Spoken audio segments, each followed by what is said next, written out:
Good evening and welcome to I never talk like that. If I ever talk like that as a vampire, you have every right to fire me as your storyteller. Good evening, everyone, and welcome to a Crusade of Thorns, a noir Vampire the Masquerade tale set in Los Angeles in 1943. We are incredibly happy to have you with us tonight. Thank you, everyone who's coming out, keeping chat rocking. Invite your friends, invite your friends' friends, invite your friends' parents' friends. Have them all come by and watch a little bit of dark, vampire-y storytelling, because, you know, it's what we do. It's Twitch. We watch things and comment on them. Hi, I'm Sean, also known as Throt Plays. I'll be your storyteller for the evening. I am one of 4 storytellers here running this crazy thing along with Zed, who you see in chat, Soul, who you see in chat, Death by Mage, who you see in chat, all amazing storytellers in their own right, and together we are telling 3 stories at one time, a Camarilla, a Sabbat, and an Anarch tale, all set in the days before and possibly during the Anarch Revolt. But some of that will be up to the players.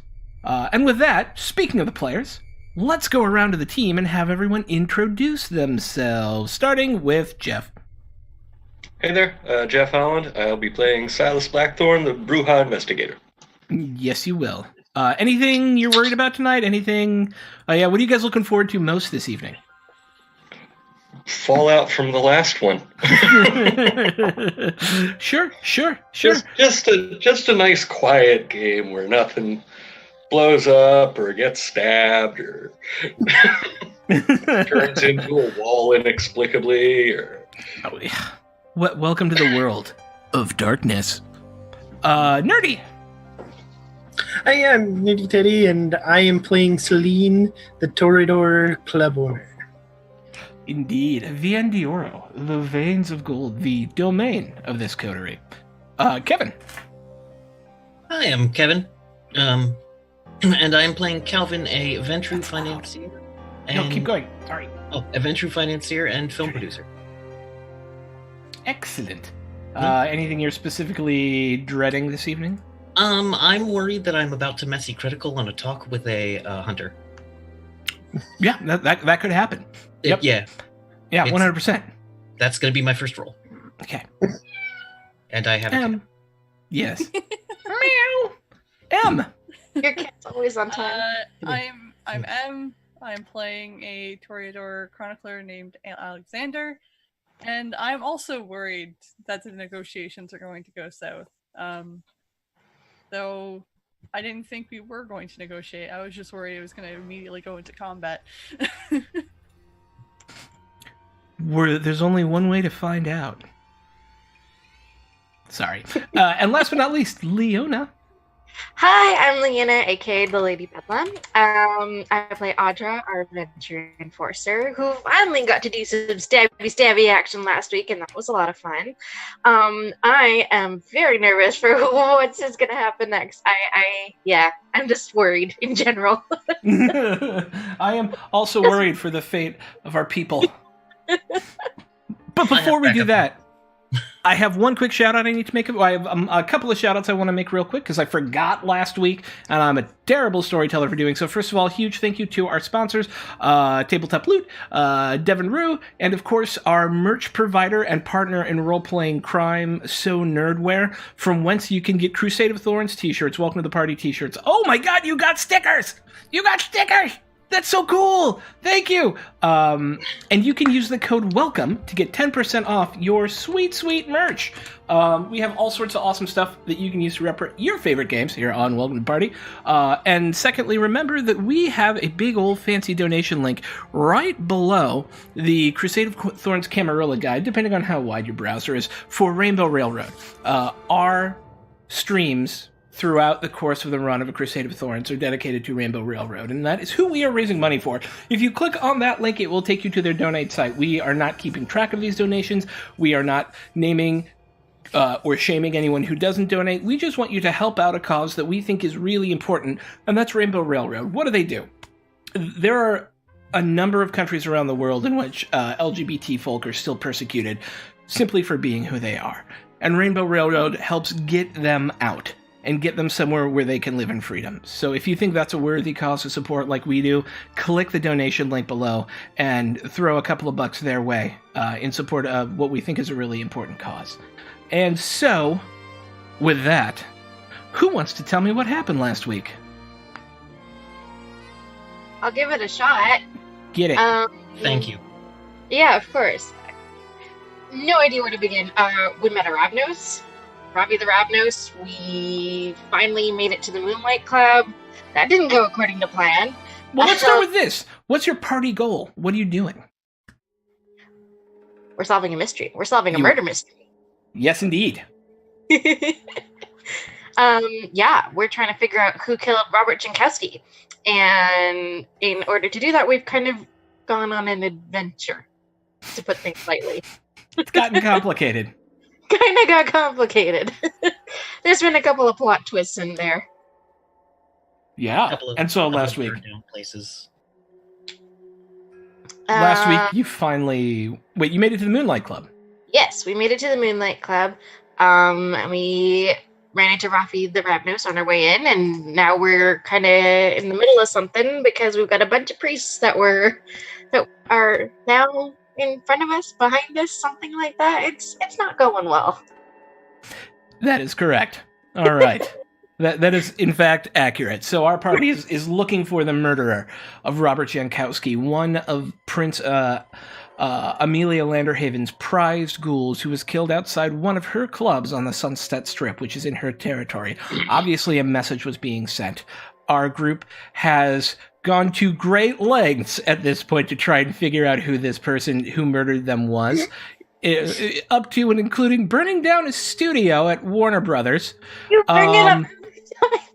I do. I have to. It's the most hilarious. It's literally the most hilarious thing.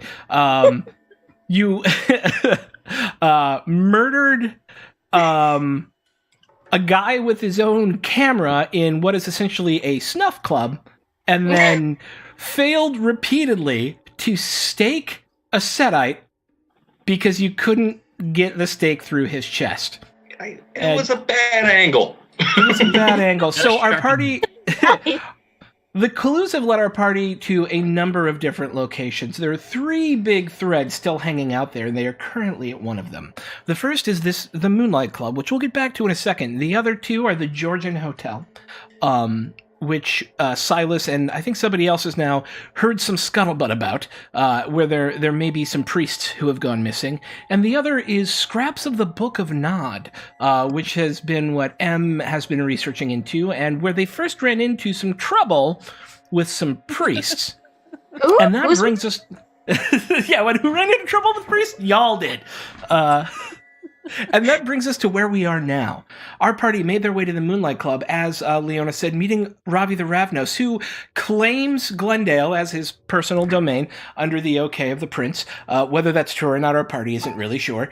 And what does it matter? And with his help, they began to investigate the Moonlight Club and the surrounding area. There were some weird people circling the block that the club was on. And so Ravi and Alexander went to go check out the weird people searching the club, while Kelvin, Silas, Celine, and Audra made their way into the Moonlight Club itself, Silas playing security in the back. Through a series of conversations and events, Silas makes his way in through the back door along with Celine, Calvin, and Audra, where they realize this is a place where people get murdered for funsies in grotesquely sexual ways. And this plays on a lot of the touchstones of our characters, a couple of whom snap and maybe murder some people for good, for a good reason, I think. And which is where they also run into this Setite who tries to control Audra into continuously stabbing Silas, fails to do so in the end, and they're finally able to, through this crazed melee, stake this Setite, while Celine is running out with the limp body of a girl who is being abused. And Calvin and Alexander now stand across the street with Ravi, staring down 3 men, all wearing priestly collars, 3 of whom are holding rifles, M1 Garand's, which are U.S. Army rifles, and one of whom has this sort of goldenish, fiery glow on his fists. And just to make sure everyone is placed properly, Celine, you are outside the Moonlight Club. Silas and Audra, you are still inside the Moonlight Club. Calvin and Alexander are across the street in a residential front yard with Ravi, staring down 4 people, one of whom says, "Shit, vampires." And you see his fist light up. And so we'll start our scene with Alexander, Calvin, and Ravi. And Ravi goes, what is happening? Oh, look, it's those 4 missing priests. And then I look over at the priests. We found them. How do you know there are priests missing? Well, we've been hired to find 4 missing priests in exchange for a piece of a certain tome. We're not the missing priests. Oh, you're not. Oh, so you think the missing priests might have gone into this club, which is why you were circling it ineffectively. Can you... It looks like... So the 3 of them are slowly pulling their rifles up at you. And there's this feeling of tension starts to, build over this, right? Not that the flaming hands don't help. And both Alexander and Calvin, you both feel this sort of... It's kind of what you feel when you're near fire and you kind of, twitch away from it a little bit when you see his hands doing this. But it's not real fire. It's something, but it's not real fire. I'm just assuming it's the power of the Lord. Yeah, it's something like that. And so can you make for me, as you're talking to him, because I imagine what you're attempting to do is to keep him talking rather than jump you guys, right? Yes, I'm trying to manipulate him into a negotiation rather than a combat. Yeah, can you make a manipulation subterfuge roll for me? No, okay, yes, I don't have any special thing. Subterfuge.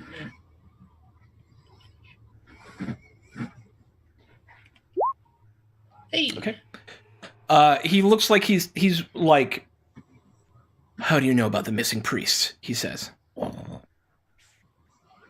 Well, we found out about him, and that's always a concern, because when priests go missing, that means something terrible is happening, and we've got to find out how and set it right. Because we don't want the flock to panic. Look, you licks. This place is not your problem. We're solving your problem right now. Walk away and let us solve our problem. My people are in there. I can get you in. Do you want the information in there, or do you just want to thrash and make noise? You are anathema to the Lord. I'm perfectly happy to thrash and make noise. Would your people be? The people who come every week? As you say that, there's a Alexander, you notice this first. Okay. There's somebody walking up behind the four of them. Oh no. Okay. Do you want to do anything about that? I don't know this person, right? Make a intelligence politics test. Okay. Boy. Politics intelligence.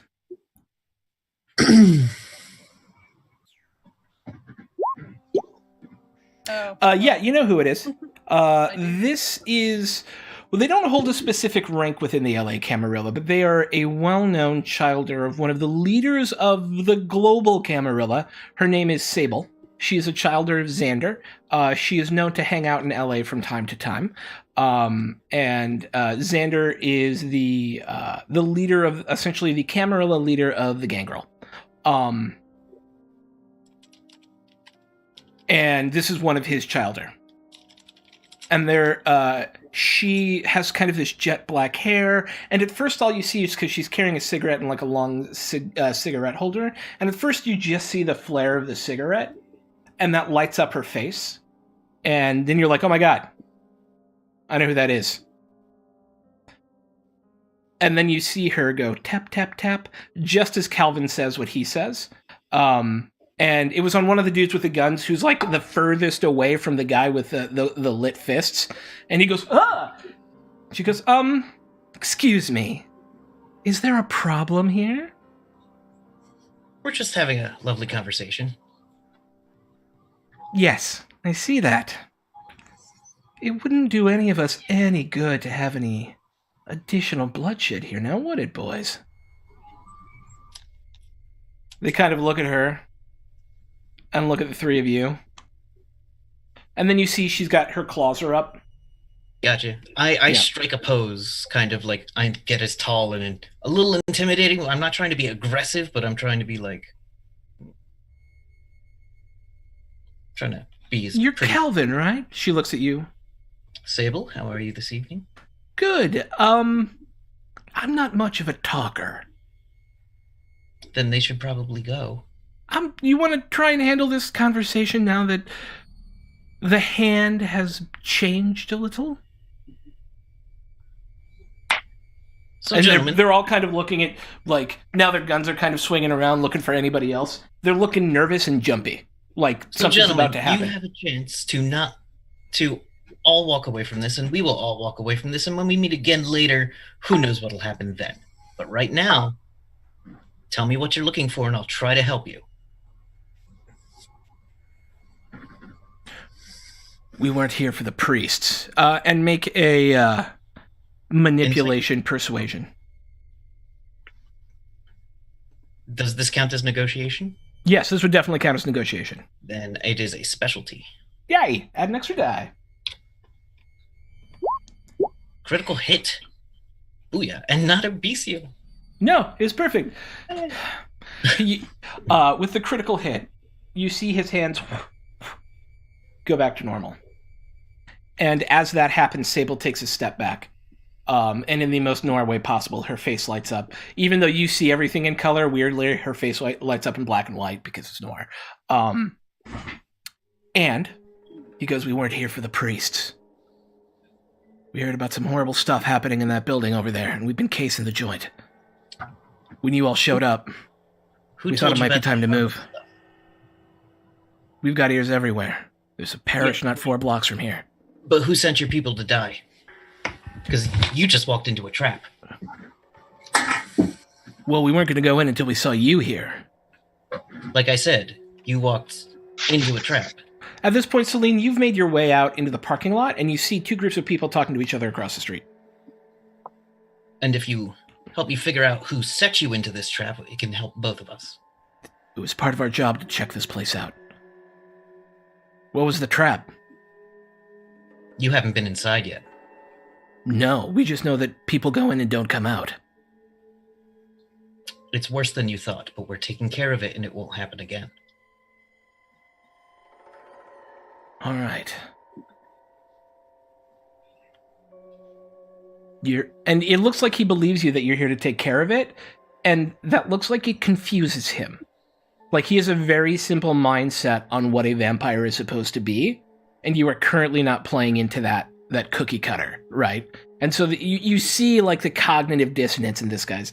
And just to describe him, he's wearing the black shirt with a collar, but he has kind of a short cropped military style? Like a military style haircut. He looks well put together. He's like 6'2", like chonked up. Because it's the 40s, he has a ripping 3-pack, not a 6-pack, because that's how they did back in the day. The 3 of them, yeah, right. It's just like this slab of meat. But the 4 of them all look like they have had some form of military training. And Celine, Calvin, and Alexander, you can all make me perception wits. I'm sorry, investigation wits tests, please. And that included me. Yeah. Also, question, are the priests facing away from me? They're facing towards you. So, remember, I was running out of the club holding a young girl. Yes. And they notice, like, there's a lot of, Alexander, each of them is wearing a red, encrusted signet ring. It's a gold ring that has kind of a red gem. You can't read it. With your heightened senses, you can. And the engraving on the ring says Society of St. Leopold.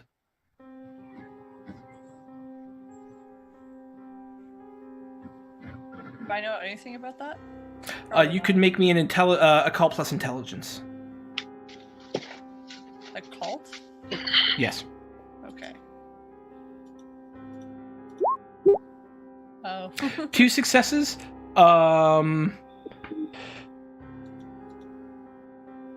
They are a more militant branch of the church.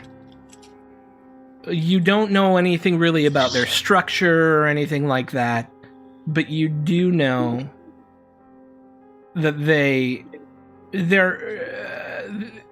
can best be described as church hunters. Church monster hunters. So they're not the Inquisition, they're just church. No, that's the Society of Leopold is the formal name of the Inquisition. Oh, so they are the Inquisition. Yes. Okay. Could you turn up do you have a way to turn up your volume at all? You're a little bit quiet. I'll go into my settings and see Okay. what's going on. It probably just put me down. Okay. But yeah, so as that's happening, Celine, you come walking out. They look over at you. Calvin, they look back at you.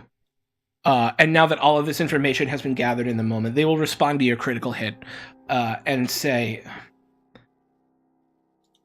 we were sent here because of what was going on in there, and you're telling me that some seriously bad shit was happening, and now you've come to fix it? Oh, it's over. You're a lick. What even are you saying? And you're a Catholic. Yeah, this is what we do. And this You is do what we that, not fix that. No. You've got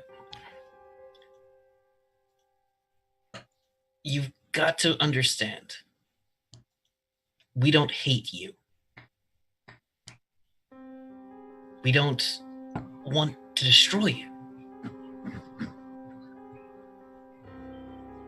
I'm here to help stop a bad situation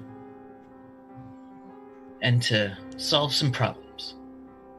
And I don't see why we can't help each other. He looks at his boys and goes, all right.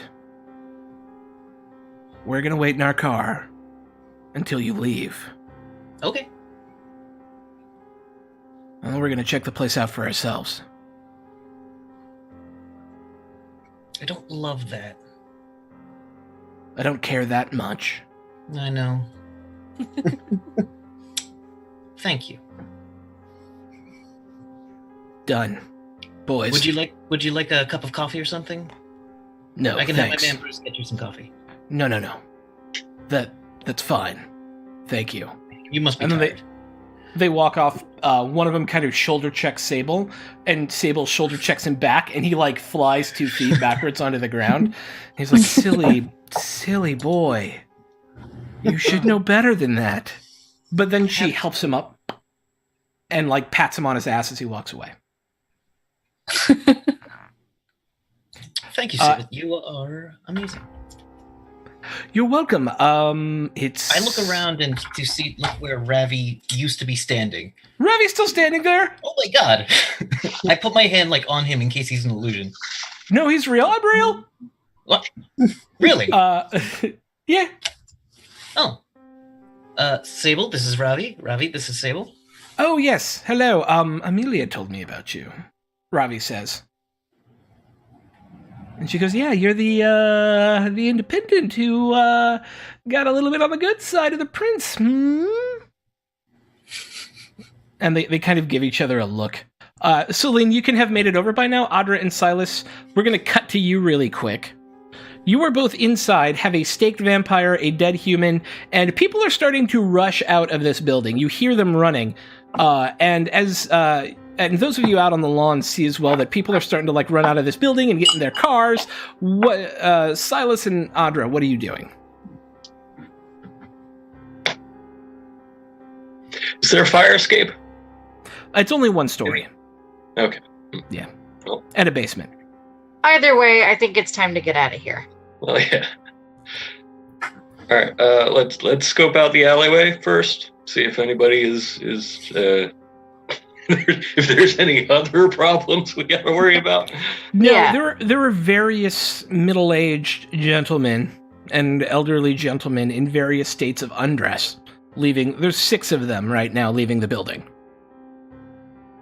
Okay. Kind of 2 of them are like running out the front door, 3 of them are running out the back door. I don't know. I think if they went in the hallway and saw the chaos, they might run all out the front door. Yeah.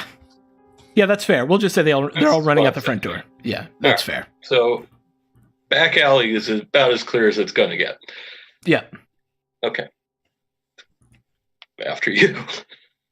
Sure. And she's gonna keep her rapier out, and she's just gonna, kind of very cautiously make her way out, but very quickly at the same time. Can I roll perception or something to see if I see what's going on? Yeah, as you come out around, because all of this was happening simultaneously, right? The fight, the interaction, we just hadn't gotten to their interaction, right? So you 2 come out with a staked body over your shoulder, so now there's 2 people carrying people, which is just perfectly Camarilla in every possible way, I guess. 2 people carrying people. One of them is Celine, now across the street with Sable, Ravi, Calvin, and Alexander. And then the 2 of you who have just come out with your stake setite. I will hold my hand up to them to be like, wait right there. Stop. Just like, hold. And you said I made it to the rest of the group? You did. You can have made it up by then. Sable, pardon me. I need to discover, I need to check in real quick and solve some problems. Please pardon my... Well, I'm here to help you. I heard you might have some problems. And the prince had to leave town and asked me to check in on some of her working groups. Thank you. So, please come with us. Okay. I turn to Celine. Celine, what is happening? I need your jacket. I give her my jacket. There's this And passed then- out. No, I spend 5 minutes pulling things out of my pockets, putting it in my pants. I want to wrap the girl Fine. in the jacket, and then can I check to see how she's What doing? happened in there? She's alive, but has been drugged, obviously. She is under the influence of something that is keeping her knocked out. Ah, damn it. Well, has she been knocked out this whole time? Yes. I asked Yeah. Celine. Oh, sorry. Yes, she's been unconscious since we found her. All right, so I don't need to. Well, since Silas kicked in a door. Sounds about right. Let's go in the front door. Did you clear the place? I didn't. I grabbed the girl and ran. As you turn around and ask, it's like... as people are driving away. Somehow it's a cartoon now. Yeah, it looks pretty clear to me. All right, yeah, we'll walk across the street to the Moonlight Cafe. Unless you guys want to stop any of those cars, Audra and Silas specifically have the ability to stop anyone if you want to before they get away. I'm going to see if I can grab a license plate or two. Perception wits. Investigation wits. Wits investigation. Oh, this is not going to go well. Whatever. Perception is not a thing. Now you get like the first 4 digits of a 6-digit license plate. Okay, hopefully Bruce's. And it was a Cadillac. All right, 4 digits of a Cadillac. Blue. Blue Cadillac. 1940 model. Good. But Silas and Audra, did you want to try to stop anybody before they get away? I don't think so. I've had a bit of a night. I'm just going to take my coat and drape it over Stick Vampire for now. Okay. Ravi's like, wow, you all handled that really well. Yes, thank you, Ravi. I was looking for your approval. Well, you have it. All right. Oh my god. I'm going to walk in there. Please come with me, and we'll talk inside where there isn't eyes, and we'll discuss what we're doing with this property from there. Yes, of course. Because I have a business I want to buy. Well, it's in my domain, technically. Then may I buy this? Let's see what's going on inside first. Let's all go inside and have a conversation. Yes. And Calvin and Alexander will assume that you have all moved inside, and as you enter the threshold, Calvin and Alexander for the first time see the dead do. As you walk in, you see this hallway, right? Alexander, we'll get to you in a second as your premonition kicks in as you walk in. But you both notice this guy whose head's obviously been caved in, and there is a bloody camera on a stand next to him. There is a stairs down to the right on the other side, where there is a body that's just got like 4 giant pierced holes in it that have all like bled out, just kind of laying down on the first landing of this flight of stairs. And then you hear some moans from further down, where there are probably people in various states of being harmed. On my way through the front room, I want to grab the book. Yeah, go ahead and grab the book. You may have the book. The book is yours. Alexander, Okay. as you step into this building, he was a victim, but he was saved, only to turn other people into victims. This is where he was found and turned. And you get flashes of him being tied up on this like cross like mechanism, and his chest is like flayed open, and you see the back of a female. Just their hair is pulled back in a ponytail. They're like 5'2". You swear to God you recognize the back of this head, but you can't tell from where. And you see her go up, unchain this body, and bite into it in order to save its life. And you suddenly understand that whoever the murderer is was a victim here and was saved from victimhood, only to themselves have broken somehow.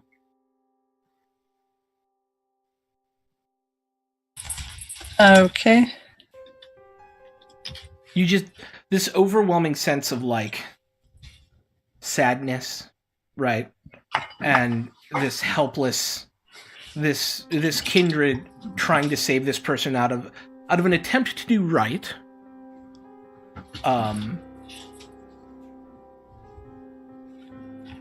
And you get your first look at the murderer as well. Your murderer. Yes. So I get an image of his face? You do. You also know his name is Alan. He is a young-looking, maybe 19-year-old Caucasian with kind of that classic slicked back blonde, like early 40s style. Not greaser, right? But like just a well-maintained, short, but with some length back. Very fresh-looking face. And when you see him, he has these terrible rends in his chest.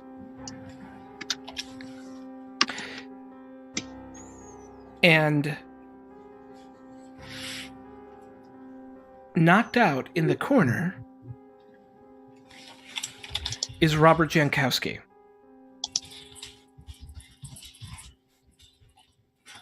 Okay.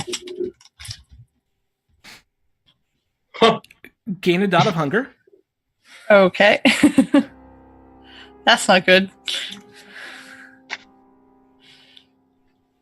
Interesting. That is what you get. That is the whole of what you get. You get how this murderer came to be this murderer, right? So somebody who would have died, but a kindred trying to save him. But they turned into something worse when they were embraced. You know within your bones that whatever has happened to them since is worse than them actually having died.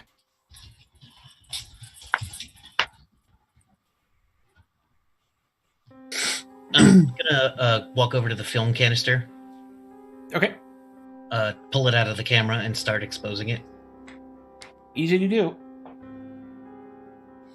Is there a place where I can set the girl down and actually like examine her? I do have some points in medicine. Yeah, if you take her up to the front of the building, there are those two benches that you all were sitting on when you first came in, and you can lay her down on one of those.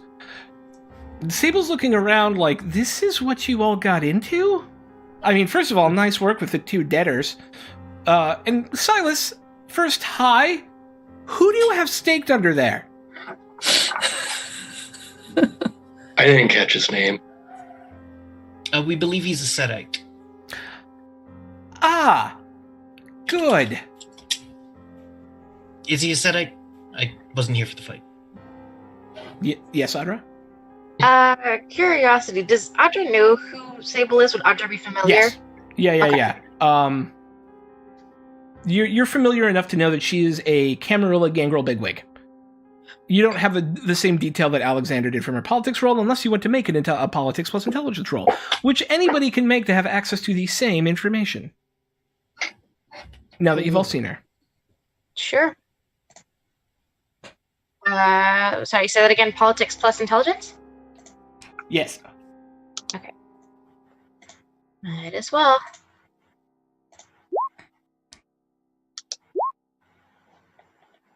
Oh. Why? Good.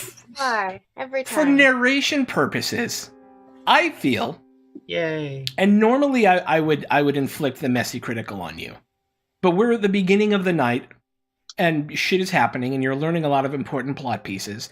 And so for the purpose of narrative, this one time, I'm going to ignore Maybe don't tear all the shit up. Yeah, I am going to ignore the messy criticals, and what we're going to say those is Audra and Celine both gaining a dot of hunger.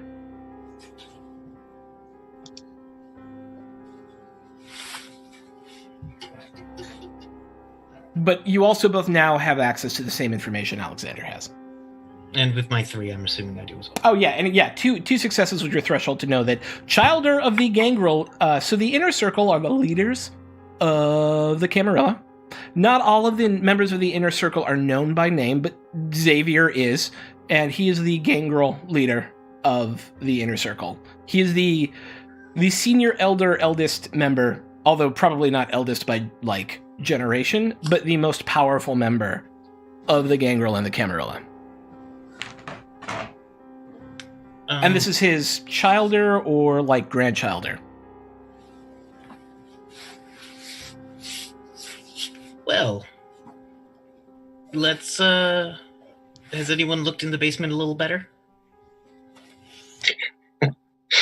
Anyone found a front office that we could rifle for information? Now that we've dealt with the... We pretty much have the run of the place now, so... Yep. Okay. Let's get to it. All right.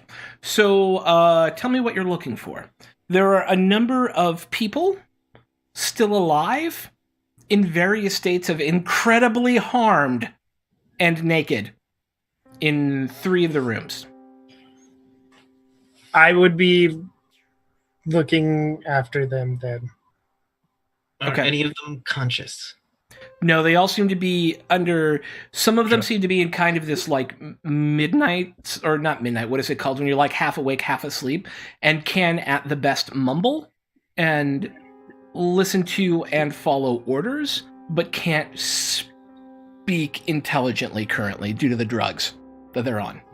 Yay. Is there any way I can make a medicine test to see what they're on? Medicine plus intelligence. Incoherent, indeed.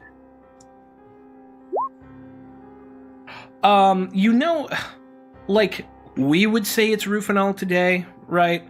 Or some form of knockout. They've all been slipped some form of a Mickey. Spanish fly. Yes.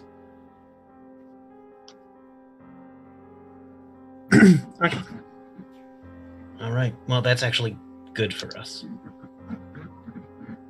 Can you stabilize them and make sure they don't die?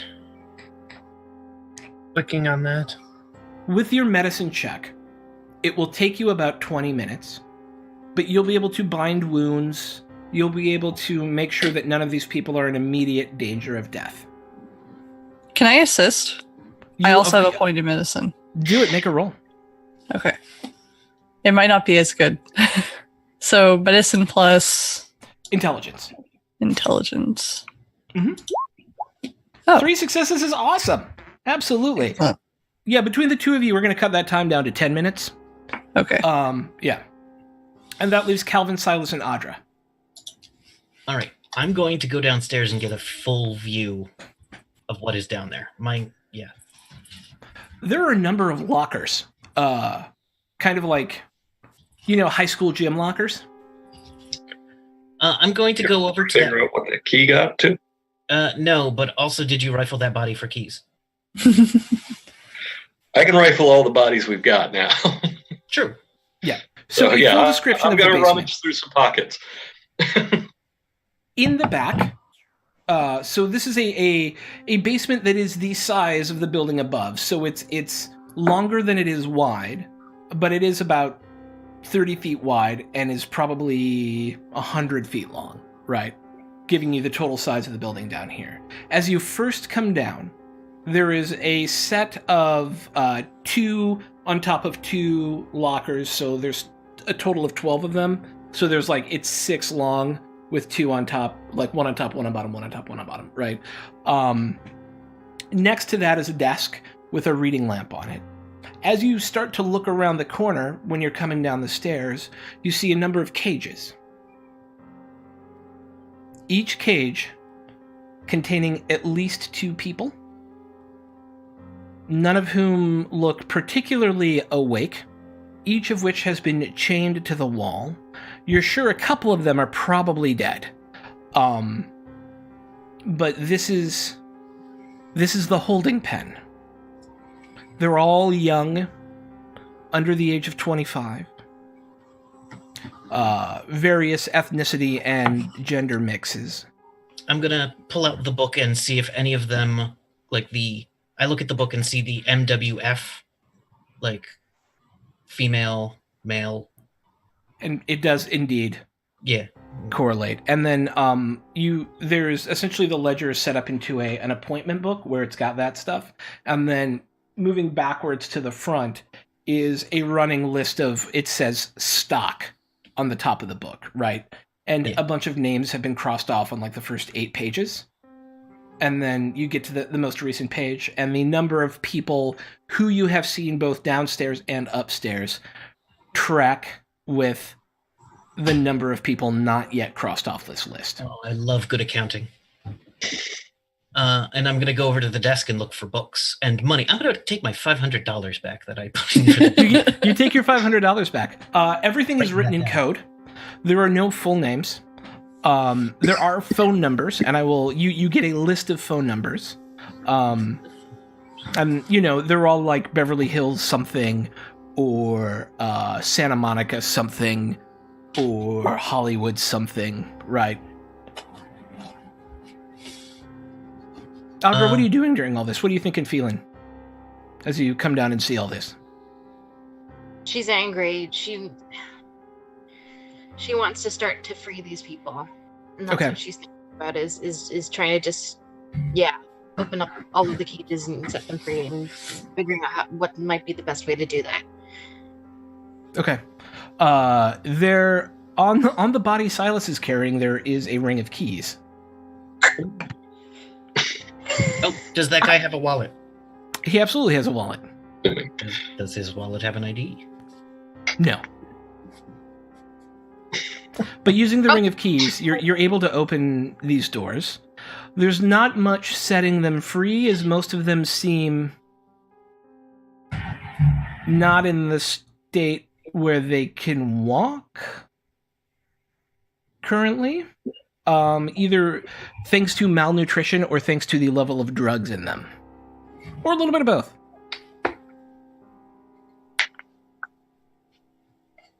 Maybe I should get Celine down here. Yeah, she's at a loss. Can you start trying to open these lockers? Here, I hand her the Howard Hawks key and say, find which one this goes to. Okay. So she'll just try and lockers. Okay. You do. It does open a locker. Interestingly, it's probably not owned by Howard Hawks. In the locker, there is a notebook and keys to a hotel room. Do we know which hotel? It says on it, the Georgian Hotel, and it's room 707. Well, hey. Well,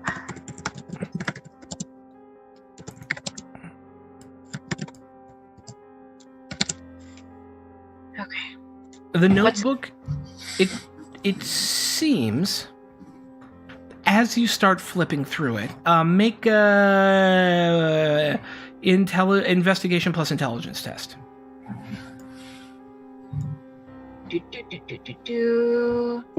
Investigation.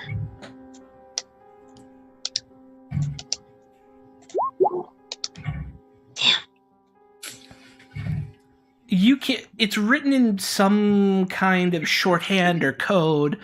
It's hard for you to kind of tell what it is. You're thinking maybe Silas or Alexander might have a better handle on it. Just Toss given it their over. level of knowledge. Silas, can you take a look at this book? Sure. Here, and I'll hand it to him. Okay. Let's see. What am I rolling here? Investigation intelligence. Okay.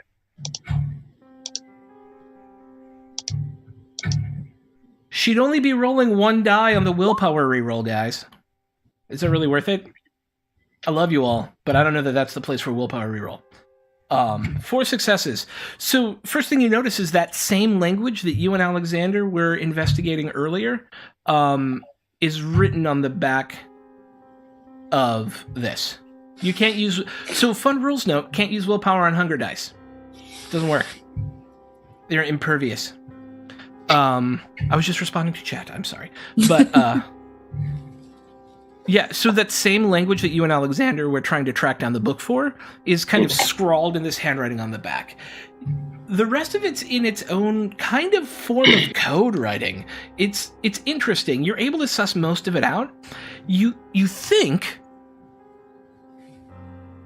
that the dude who was the murderer, Alan, has been frequenting this place since his embrace. And this is his locker. I haven't told anybody about the premonition yet. Okay. Oh, that's right. You haven't told anyone. This is the journal of someone who's been frequenting this place and taking very detailed notes on their own and other people's interactions with the people here. With the human chattel, for lack of a better term here. And it's got that key, and then that writing you know Alexander knows about in the back. All right, so unless there's any debate, I'm just going to take this over to him. Okay. Yeah, take it up to him. Alexander, what do you make of this? Should I roll? No. You've got a pretty good handle at this point on the language. As you look through it, you get the distinct impression that this is Alan's journal of his visits here after his embrace. Both his own attempts at what seems to be ritual murder, but he realizes it's not enough. He hasn't gone big enough. And he's trying to feed into some sort of Gnostic or Nodist ritual that will empower like a bloodline or something. It doesn't make a ton of sense. But the writing at the back says, "She took me in. She fed me. She clothed me. In her arms I found comfort. I cried until blood trickled from my eyes and she kissed them away." And both you and if you share that with Celine, and that's up to you, could make intelligence plus occult checks to know what that's from. I'm willing to share it because now that I have this other piece of evidence, it might be relevant to talk about the premonition. Yeah, so intelligence plus occult? Yes. All right.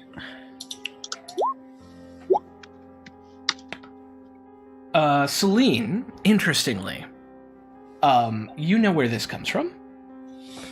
This is from the Book of Nod, which both of you were able to deduce. But Celine, you're able to narrow it down to a specific part of the Book of Nod, where Lilith takes Cain under her arms and, according to Cain, either turns him into a vampire or gives him the succor he needs to find his own power. The she referenced in this is the progenitor, what some Nodists believe is the progenitor of all vampires, Lilith. She who allowed Cain to become a vampire. Seems like somebody's interested in Lilith. I'm going to explain the premonition I had when I first came in to whoever's around and say that I think this notebook belongs to our murderer, and I believe his name is Alan. Anyone in those books name of Alan? Alan? If you come downstairs and tell me everything, which I'm assuming we do for simplicity's sake, Yeah. I will look through for the first initial of A. Yes. Crossed off. And actually, I'll compare it. I'll see if we can somehow compare it to the incidents in the notebook so that we can know exactly which appointment. Like by comparing the victim denoted in the ledger versus Island's notebook. So, go ahead and make me... This is a reconciling. I would do this with financial stuff. Oh yeah, I guess, I would say this would be relatively easy for you. I don't think you even need a roll for this. I think you would look for... You see about 4 months ago, a person of the age, and gender, and ethnicity described by Alexander, whose first initial was A, scratched off the list about a month ago. 4 months ago or 1 month ago? 4 months ago. What did I say? 4 months ago. Perfect. Yeah. All right. I'm gonna rifle this desk and does anyone want to break some lockers? Almost always.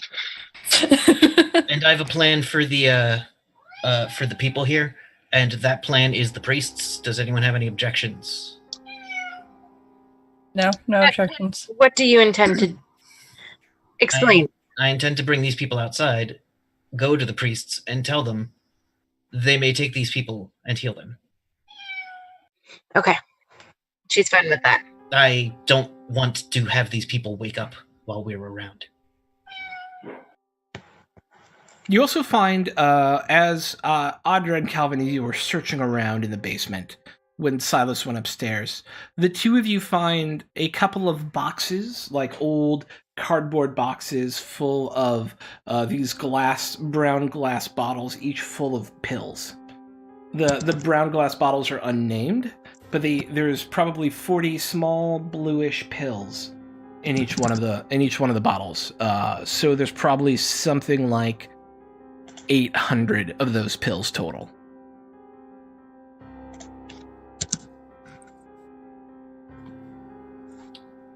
Okay. So no one's going to notice if we keep a bottle to figure out what it is, right? Why would we leave any behind? Fair point. Can we get Bruce to pull the car around? Somebody would have to go tell him. It's not like their cell phone. Yeah, well, I say that. Audra, We could yell real loud. Audra, could you Drive get the car around! The question was, can a car fit in the back? Of the building? It's a door! No, yes, of course it could fit around the back of the building. Yes. Yeah. By God, Bruce could do it. Okay, I can go get him. Thank you. Just bring him around back. We'll throw the body in the trunk, get as much of the documents and papers in there, and then we will get out of here. I'll go briefly talk to the priests. Sable, the car might be very full. Ravi, I believe you do not need a ride home. No, we've been to my house. Yes. You can leave anytime. Shouldn't we talk about what to do with this building before I go? Man, you were going yes, to make you and I should discuss. I would like to own it and use it for not this purpose. But it would be nice to have a couple of quiet rooms somewhere in Glenside. What purpose would you put this building towards, my friend? Some place where people who need privacy to recover or to ask some hard questions might need. Fascinating. I will tell you what. I would assume you're going to charge for those services. Nothing's free? I ask two things. Because you were so diligent in helping to solve this problem on my domain, I will simply ask for 15% of whatever monetary charges there are, and the ability to use the facilities myself whenever I so choose.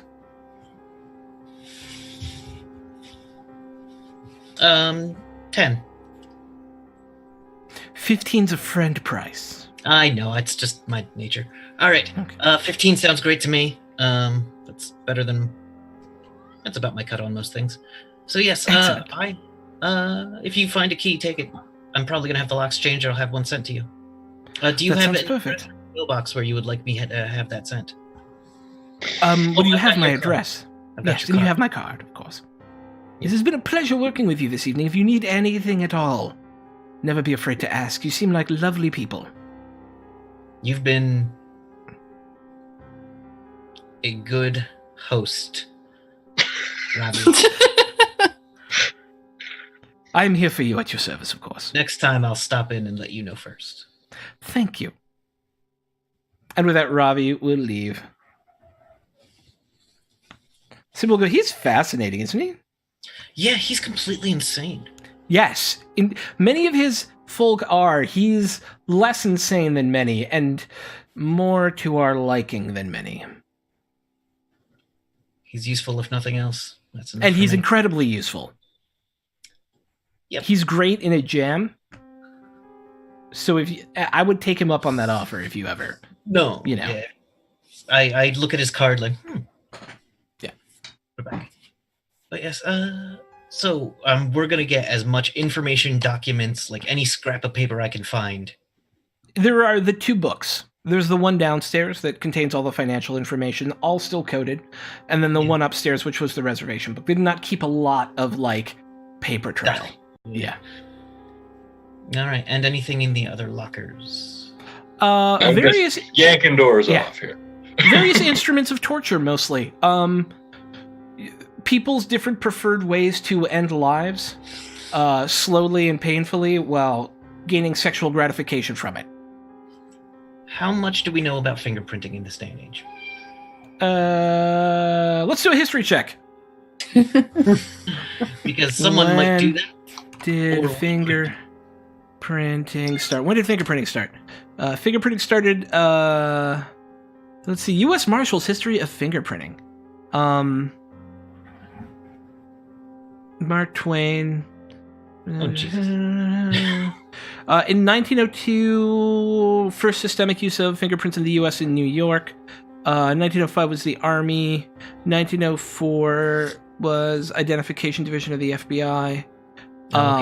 So not everyone, by 1943, probably, it says by 1946, 100 million fingerprint cards were manually filed. But they would only be taken by a criminal. Like I wouldn't just think that go is correct. Yes. Yeah. So these tools, if someone fingerprints them, are unlikely to track it back to someone who's not already a criminal. Yes.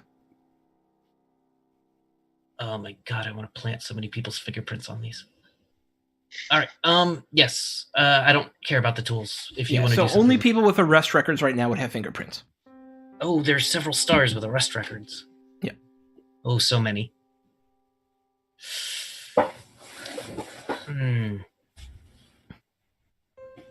Well, fuck them. All right. They're terrible people. All right. I'm just making a pile of hideous tools and weapons in the back here. I'm gonna assume Audra's back as well and is kind of looking at everyone and just all right, start moving all the relevant stuff into the car. Thank you, Audra. No problem. Okay. So what happens next, team? Sable, would you care for a ride somewhere? Of course. Where are you headed?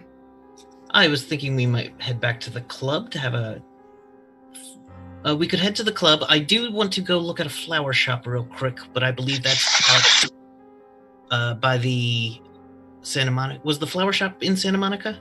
It was in Malibu, so it was north of Santa Monica. Okay, so there's a flower shop in Malibu I'm interested in. Also, we have the Georgian Hotel we could go look at. Maybe we could get this done tonight if everyone's feeling good. Is anyone hungry? Yeah. I can manage for now. Don't manage. Prosper. Got it. Is there, I say, is there anyone... Audra, if you can't, that's fine. We have people drugged. No? No one? Everyone's good? Okay. You know, no one has a stomach to feed off the people who were being abused? No? Okay, No. good. Yeah, thank you all for being not horrible We're people. technically rescuing them right now. Yes. I would, but I'm not all that hungry. Alexander, wasn't there like a grocery store that you went to Yes, pick up I drove to somebody? the grocery store to have a snack last time, earlier in the evening. Seemed like it was close by, right? There's people. Yeah, it's right literally- across the street. Okay, yes, do you? But remember, there's 4 priests outside, and if they see you attack someone, they might get upset. Yeah, I don't know if doing it in the area would be a good idea. I once again point at the drugged people in cages. No. No. All right. There's a no on 2 fronts for Alexander. 1, they're drugged, and 2, it's not consensual. But please, can I? Please? Oh.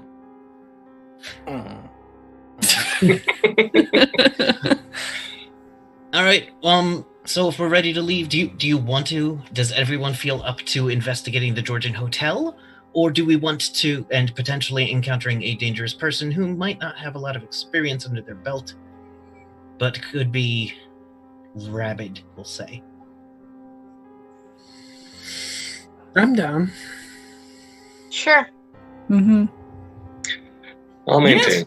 Sounds fun. Thank you, Sable. Mm-hmm. All right, so we will put a body in the trunk and pile into the limo. This seems to be how we do things. Can we like the steak's pounded in there pretty well, right? Like it's not gonna fall out in the car. No, it won't fall out. Okay, because we don't have duct tape yet, so I'm rather sure we don't have duct tape yet. Yeah. But yeah, so let's travel. Everyone, check your weapons if you need to reload. Actually, I'm gonna pick up the Tommy gun. There is a Tommy gun. So a Tommy gun is a +3 weapon, and the special note is that you can spend additional firearm successes to try and hit additional targets. God, I'm so bad with guns, but I'm going to take it. Yeah, I was just thinking the same thing. Wasn't there a 45 that I convinced the lady? I'm gonna grab that. Do I'm we not know, grabbing firearms either, but I will grab it. do we know what happened to the hostess? I assume She ran away. Booked. Yeah. Orions, thank you for the follow. I wanted to talk to her. Okay. By which I mean talk to her. In her mind. Talk to her. Yes. Make Make sure she had a very clear view of what happened this evening. Yeah. All right. Okay. So, as you all get in the car, Bruce turns on the radio, and there's I needed to go over to the priest first. Oh yes. I'm going to. Can we get these people outside first? Yeah, you can easily get them outside. Yeah. Between uses of potents and people dragging people, you can get them all outside. Gotcha. I want to just have them all sit right there, and then I'll go over to the priests, tap on the car window, wave nicely. Yeah. Oh, I was expecting you to roll it down, but if you don't want to, I can talk to you through the... Thank you. Yes. There's some people here in need of assistance, help, and I believe they've been drugged horrifically. They may need, I don't know, counseling or something, and have at. You have no priest at them. Do your priesty things. Yeah. All right. Good job saving them. Goodbye. Thank you. And Let's hope we don't meet again. He rolls up the window. And then we'll take off it. Okay. Oh my god. I just wanted to rub it in the priest's face a little bit. Just a little. Okay. As you all hop in the car, Bruce turns on the radio to check the news, and you hear breaking news. This is KNX CBS Columbia Square, Los Angeles, bringing you breaking news from Los Angeles. But first, tonight's program is brought to you by Dalewood Oleomargarine. Dalewood Oleomargarine is the perfect buttery spread to start your growing youngster off right. Dalewood provides 9,000 USP units of healthy vitamin A besides 3,400 calories of pure energy-giving nourishment. Find Dalewood at fine fine grocers everywhere. And now, the breaking news. There has been murder, dangerous murder, at the Sleepy Lagoon neighborhood of East Los Angeles, where Mexican youths are believed to have killed multiple people. It's a horror show, ladies and gentlemen. Apparently, the police are on scene and investigating, and we will find out more as we have it. But we know that there have been more murders by Mexican youths in Sleepy Lagoon. The police say that they are attempting to bring the people into custody. At this time, we will give you more as we have it on KNX, Columbia Square. Brought to you by Dalewood Oleomargarine. Dalewood Oleomargarine is the perfect buttery spread to start your growing youngster off right. Dalewood provides 9,000 USP units of healthy vitamin A besides 3,400 calories of pure energy-giving nutrients. Find your Dalewood today at fine grocers everywhere. And now back to your regular program. Bravo! Bruce really liked that commercial. A lot of guys would just scan through it, but no. Oh, well, that's something. Audra will turn to Silas and go, any idea what that's all about? I can make a call with my guys when we're someplace near a payphone. Sounds like an idea. Is it in our way getting there? I don't think it is. I'm not from... Bruce, that's not going to make us take any detours, is it? To where? To that murder site? Yeah, I have no idea where that is. It's at Sleepy Lagoon. It's in East LA. It's a little out of the way if we're going... Okay.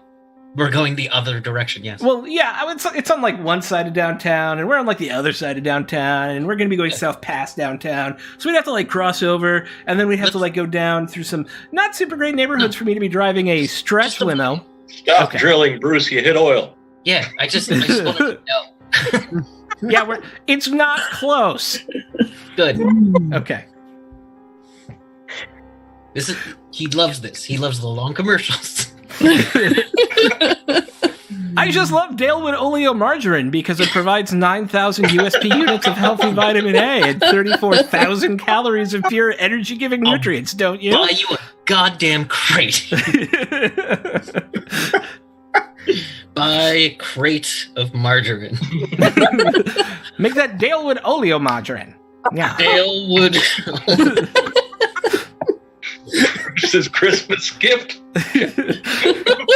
You like getting paid in margarine, Bruce? I was about to say that's lots and lots of margarine. No, this.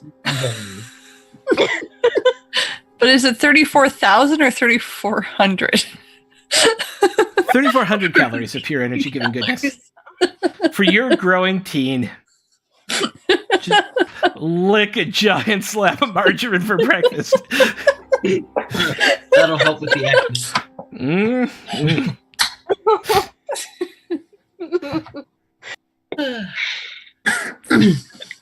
Anyway. That comedy break brought to you by... No, don't say it again. I was just about to say, this commercial break brought to you by Dalewood Oleomargarine. Slide on down to the Georgian Hotel. Yeah. Okay, so you guys going straight to the Georgian Hotel? Or are you stopping at your house first? Does anyone need anything? I think several of us need to feed, but Yeah. I need to make some calls to my guys. All right, let's get in touch with our people, lay in with our contacts. I'll see if Sydney got any information about that florist. Okay, so And I'll feed Remy the cat. The cat will be a cat. where? Oh, are you going back to the Andioro?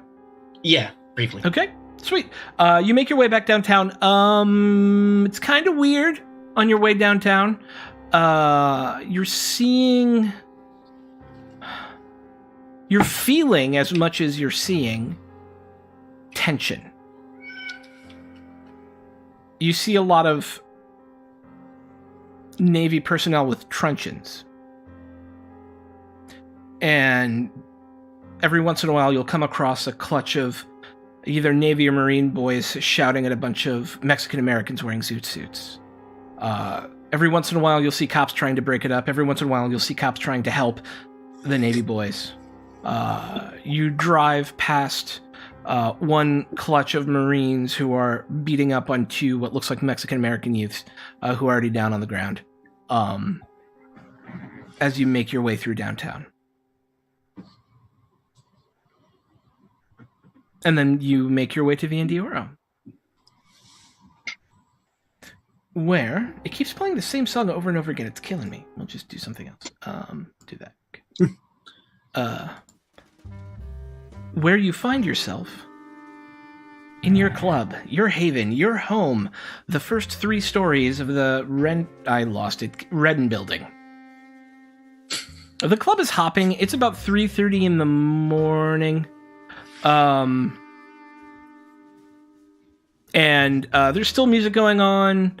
There's still people around. Yeah. All right. So did you hit us with an extra point of hunger at some point?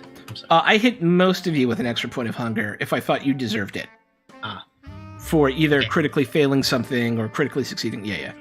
Gotcha. Good. All right. So have at. I'm gonna make some calls. Let me know when you're all ready. Sable, feel free to avail yourself to any of the facilities. I'm sure we have a room upstairs that Sable could use. Should she require? 1 second. Okay, say again. I'm sure we have a room Sable could use. Should she require? She's more than yes, welcome that to. would be very helpful. I'm pretty good. I'm pretty topped up actually. You saying are you offering for me to spend the night? Yes. Should you need a place? Okay. No, I mean I'm good pretty much wherever. So I would love a nice bed. Excellent. I'll take you. Excellent. All right. So, Celine, is there anything you'd like to speak with Sable about as you head up?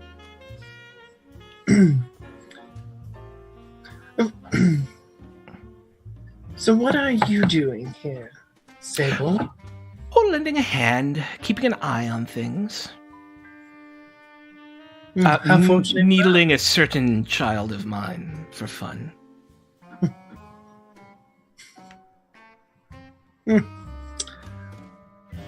I hope you are enjoying that, then. Oh, very much. Yes. It is, And I've known Amelia for a while. We've run in the same circles before. And so it was nice to stop in. Seemed like the time. Well, it is, as I said, fortunate for us that you showed up when you did. Oh, yes. I mean, she asked me to look after you. And a couple of the other coteries who were doing some work for her as well. But, yeah. So I thought I would run you all down. And the scent is easy to track for me, so there you are. Yes, well, I seem to have ruined this dress. Your room is over there. If you need anything, I'm sure Ignis can help you. Fascinating. Actually, let me ask you something. How do you feel the prince is doing right now?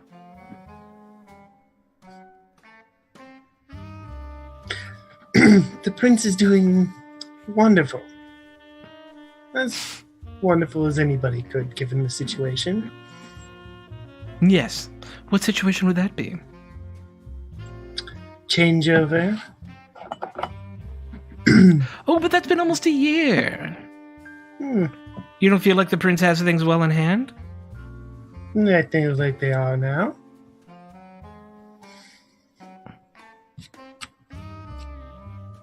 Make me... Are you lying, or are you... Oh, I am definitely trying to lie. Yeah, okay. Make me a... what would that be? A subterfuge manipulation, and... they will make a... insight... Wow, no insight. Insight wits.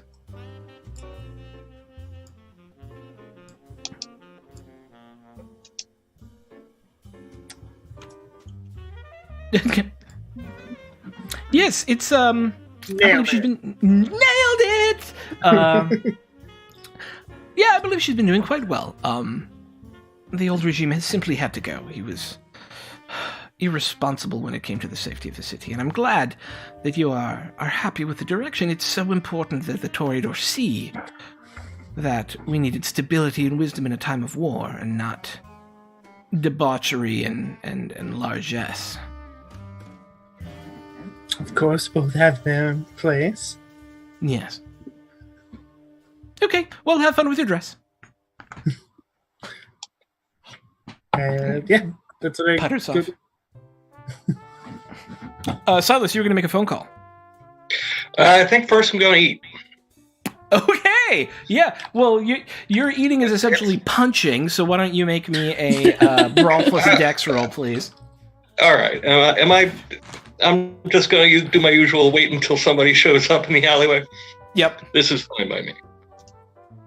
All right. So, Hey, look, food! so brawl. Roll dex. Yeah.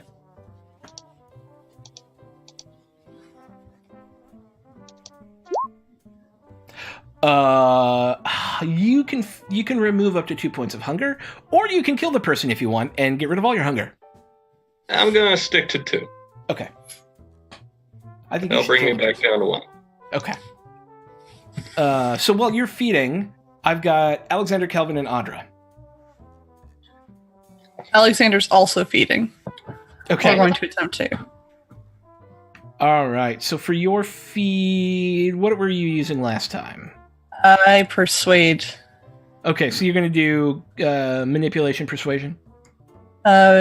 Persuasion, manipulation, and I have a specialty. Does that give me what, +1?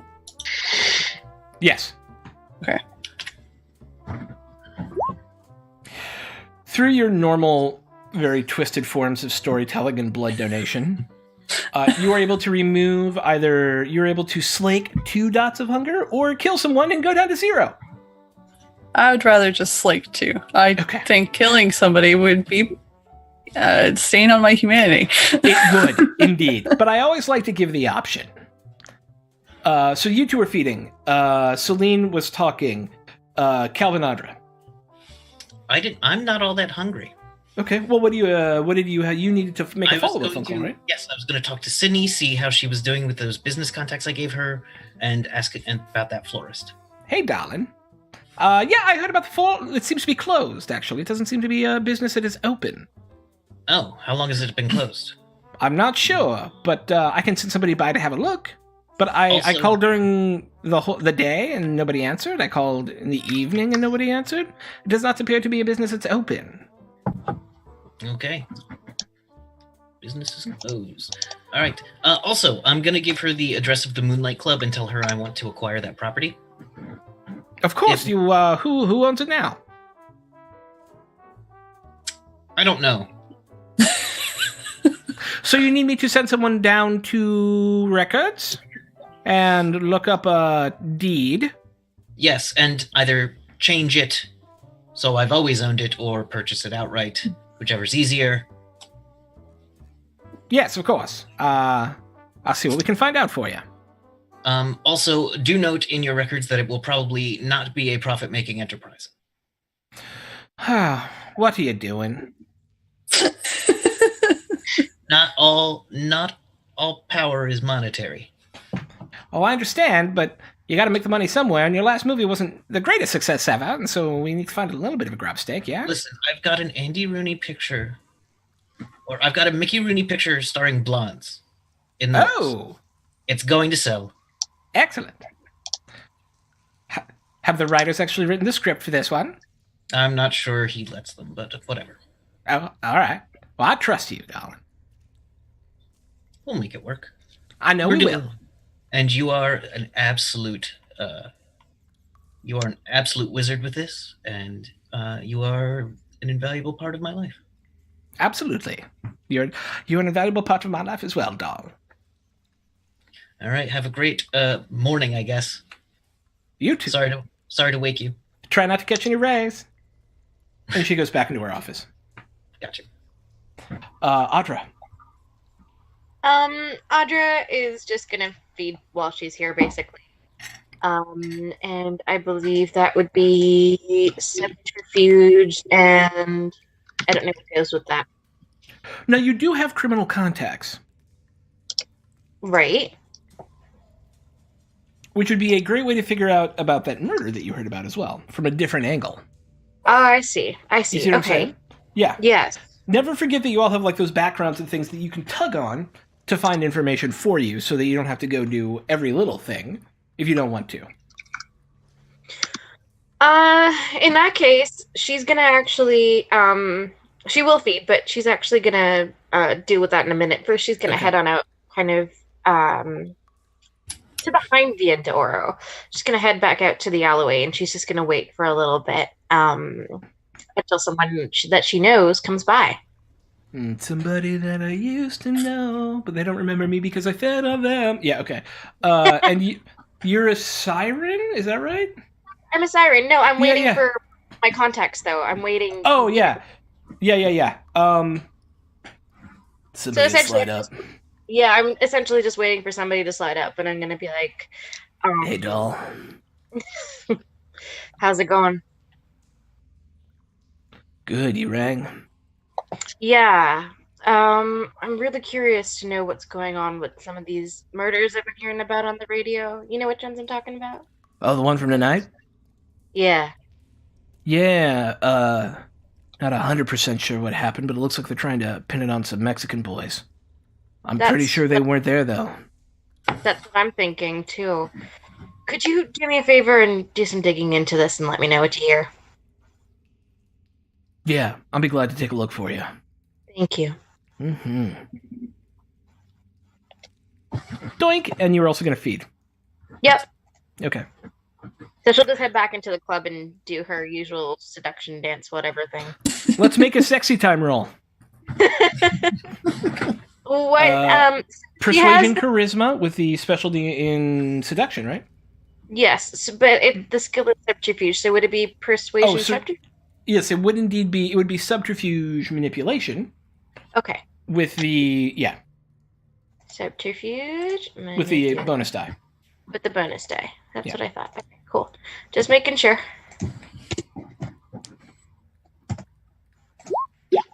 Hey. All right. So you, how much hunger do you have? 2 dots. All right. So you can remove 1 or go down to 0 if you kill the person. No, we'll just hold on to the 1 dot. Okay. Oh, sad. Kidding me? She would be toast. No. Now remember, any of you who have taken wounds, if they are superficial, you can make a rouse check to heal 2 superficial wounds. And you can continue to do that until you're out of superficial wounds. Is that the slashes? That is the slashes. Okay. I've got quite a few of those. So we can say that happens prior to your feeding, if you want to make me some rouse checks. Because I know Silas and Audrey, you're both wounded, right? A little dinged up, yeah. Yeah. So 5 rouse checks, 1 per slash? 1 per 2.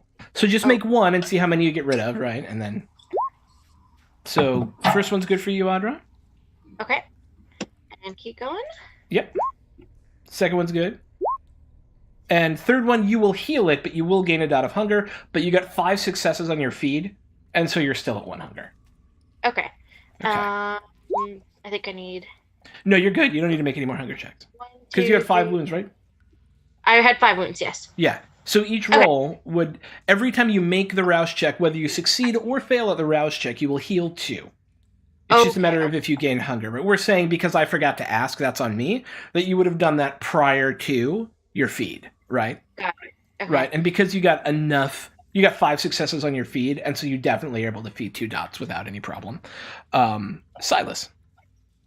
Okay, I got, 3 slashes and 1 X to deal with here. Okay, so the X won't be able to be healed until tomorrow, until you wake up. You need a full night's sleep. But the 3 slashes, you can make 2 rouse rolls, and that'll heal both of them. Here we go. Good. And you got 2 successes on your hunger roll, on your feeding roll. And what was your hunger at before you fed? To 1. It was what was it at before you fed? Oh, before 3. It was at 3. So we're gonna say you're at 2 hunger now because you got 2 successes. right? Fair enough. Yeah. And I'm going to say that would have put you up to 3 to heal that last dot. And with 2 successes, you're pulling back to hunger. Okay. All right. So you're 2 hunger now, which is fine. That's Correct. perfectly manageable. And then you wanted to call the cops. Yes. I got some questions. All right. So Hit me. I am going to call my gal Friday, 1-800. Sally Lopez. Sally Lopez. This is Sally, Lopez. how's the night treating you? Busy. How you doing, Yeah, boss? I'll bet. I got a few questions to ask. Well, actually, 2 questions. Well, actually, 1 question and 2 favors. Okay. First, yeah, you heard anything about this bloodbath in East LA? It was like 3 people. Bloodbath is a little overselling it. Yeah, But yeah, that's the I've heard news. about it. They said it was Mexicans. What do you hear? I heard not Mexicans. I heard press wants it to be Mexicans. Hmm.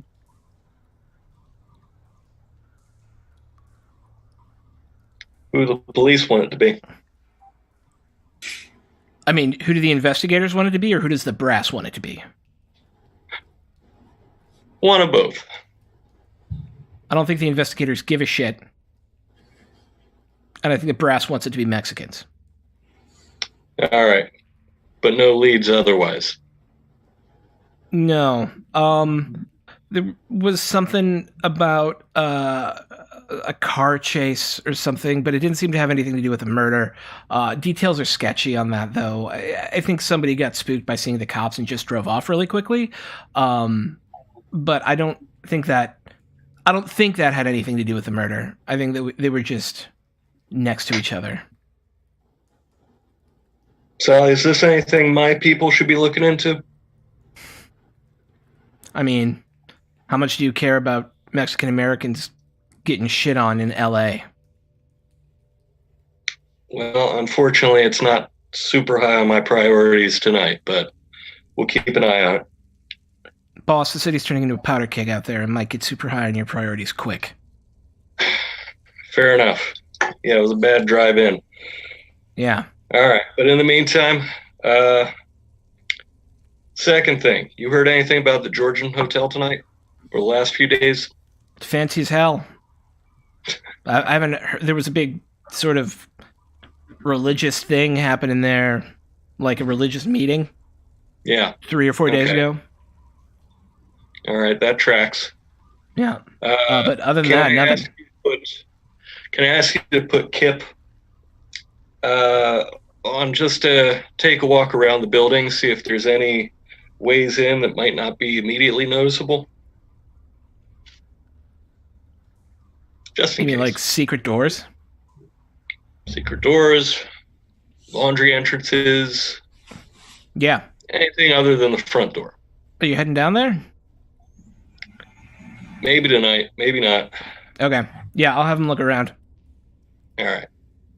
I'm serious, though. Lastly, has anything pinged on your radar as far as the Moonlight Club goes? We got some calls about shots fired. We dispatched some cops out that way. I heard about some calls about shots fired. I didn't dispatch anyone out there. Okay, can you dispatch, let's see, who's left? Get Moose and a couple of the blues that we're partial to. Yeah. Yeah. Don't let them look too close in the basement. I'm afraid to ask. Then don't. Is it going to be dangerous? Should they come with extra firepower? Oh no, danger's past. Okay. It's just going to be a little messy. Okay. All right, I'll let them know. Also, there are some people there that were in kind of a bad way. We left them with some people that we think will be able to help them. Can you check the local hospitals in the area, see if anybody got dropped off, and if they're saying anything? Yeah, there's 2 hospitals pretty close to there, I think. We can check with them. All right. Are you looking for informants? Are you looking for... What, tell me what I need to know so I can help. I'm looking for people who are telling outlandish stories about monsters or sex cults or anything. Boss, I told you if you're going to have a fun time, you're supposed to call me for it first so I can be there. Fun, dear. Fun. Well, a little bit of it was fun. Okay. Yeah, I can absolutely check that Anyway, out. yeah, let me know what people are saying about the place. We might need to know about that for later. All right. Will do. Otherwise, hope the rest of your night's okay. Yeah, we are trying to stop people from beating up other people a lot. So, just seriously, don't get caught up in anything out there, okay? Fair enough. Do you have anybody who's good with the press? Matter of fact, I do. What do you need? There have been some reporters asking around about these murders. The ones over that just happened. I'm worried about what the headlines are going to be. I don't know if we can change it, but the last thing we need right now is a riot in the city. Huh? Which ones? The East LA. East LA. Yeah. Mm-hmm. I'm just saying the last thing we need in this town right now, boss, is a riot. You know what I'm saying? I'll see if there's something we can do about that. Maybe change the tone. Okay. All right. Anything else? No. Stay safe. Can I send you some donuts? Always. All right, I'll talk to you soon. All right. Click. There's also 2 notes left. One for Audra, one for Silas at home. The one for Audra, it's from Amelia, and it says, "Hey, had to leave town for a couple of days for business. Hope the investigation's going well. Was expecting to hear from you by now. Please report into Lucille as soon as you can. Let us know what's going on. Please. Stay safe. Talk soon. Bye." And then Silas, you get one from Lucille saying she wants to talk to you. As soon as you have some information about the murder, that they had been expecting to hear from you. And, please do that as soon as you can. Okay. And with that, the team reconvenes. Okay, so what are we going to do with the guy in the trunk? Lock him in the basement? Well, he's not going to move. So, yes, Still, we can bring him in him. through the rear, lock him up in the basement. Do we have a cell? I forget. We have security, You don't we? have 2 cells, in fact. Good. Put him in there anyway. I don't expect him to move, but if someone takes it out for some reason, we'll know we have more problems than just a guy in a cell. All right. Yes. I think I have to go and see Lucille. I got a message. Okay. I trust you'll be vague in the places you believe vagueness is required. Yes. They just want the sausage. They don't want to watch the grinding. I'm gonna pretend you didn't say that. Yeah. I broke the idiom. I don't know. I'm bad. This is my 3rd language. Did you feed? You still sound hungry. I'm fine. Sure. Anyways, I have to go. Be safe, all of you. Do you want anyone to come with you? Because I don't think we should go to the Georgian without you.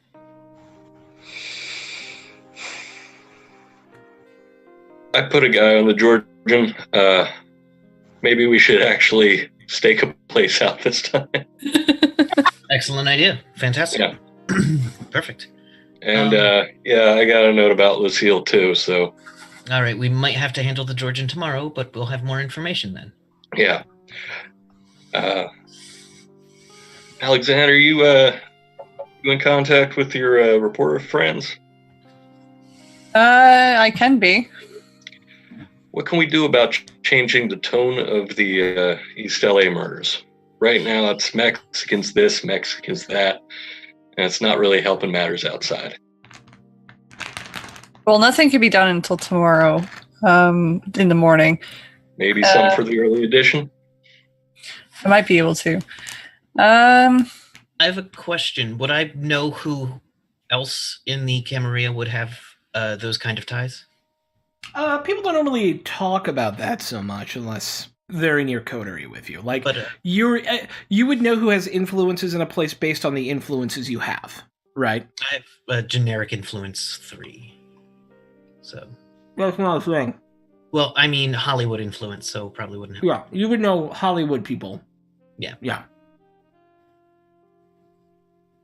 What I can So- say is we can put a note out to the head editor that I know. I think that's a good idea. Yeah. But it's up to him whether or not they can swing it. I can only give a little bit of Sure. direction. So it'll be swung in one way or another, but we'll see how they handle it. If there's anything specific you want me to put in, I can send a note off. How about just tell them to ease off the Mexican theories unless they got something concrete? All right, I'll see what I can do. So I'll leave a say- note to send. Police informant. Police informant says to lay off the Mexican. Actually, you know what? That's probably bad. Don't tell them. Yeah, so I can send a note off to Adrian. What do you want it to say? Mostly it's just going to say we need to calm down some of the fighting that's going on between the Mexicans and the Navy and the police. If there is some way that you can swing the articles about this to calm matters, do so. Maybe sell it like it's in the public's best interest. Yeah. It's kind of Right. just a push in a direction. It's I would like Not- you, yeah. as you are composing this note, Okay. to make a persuasion manipulation roll plus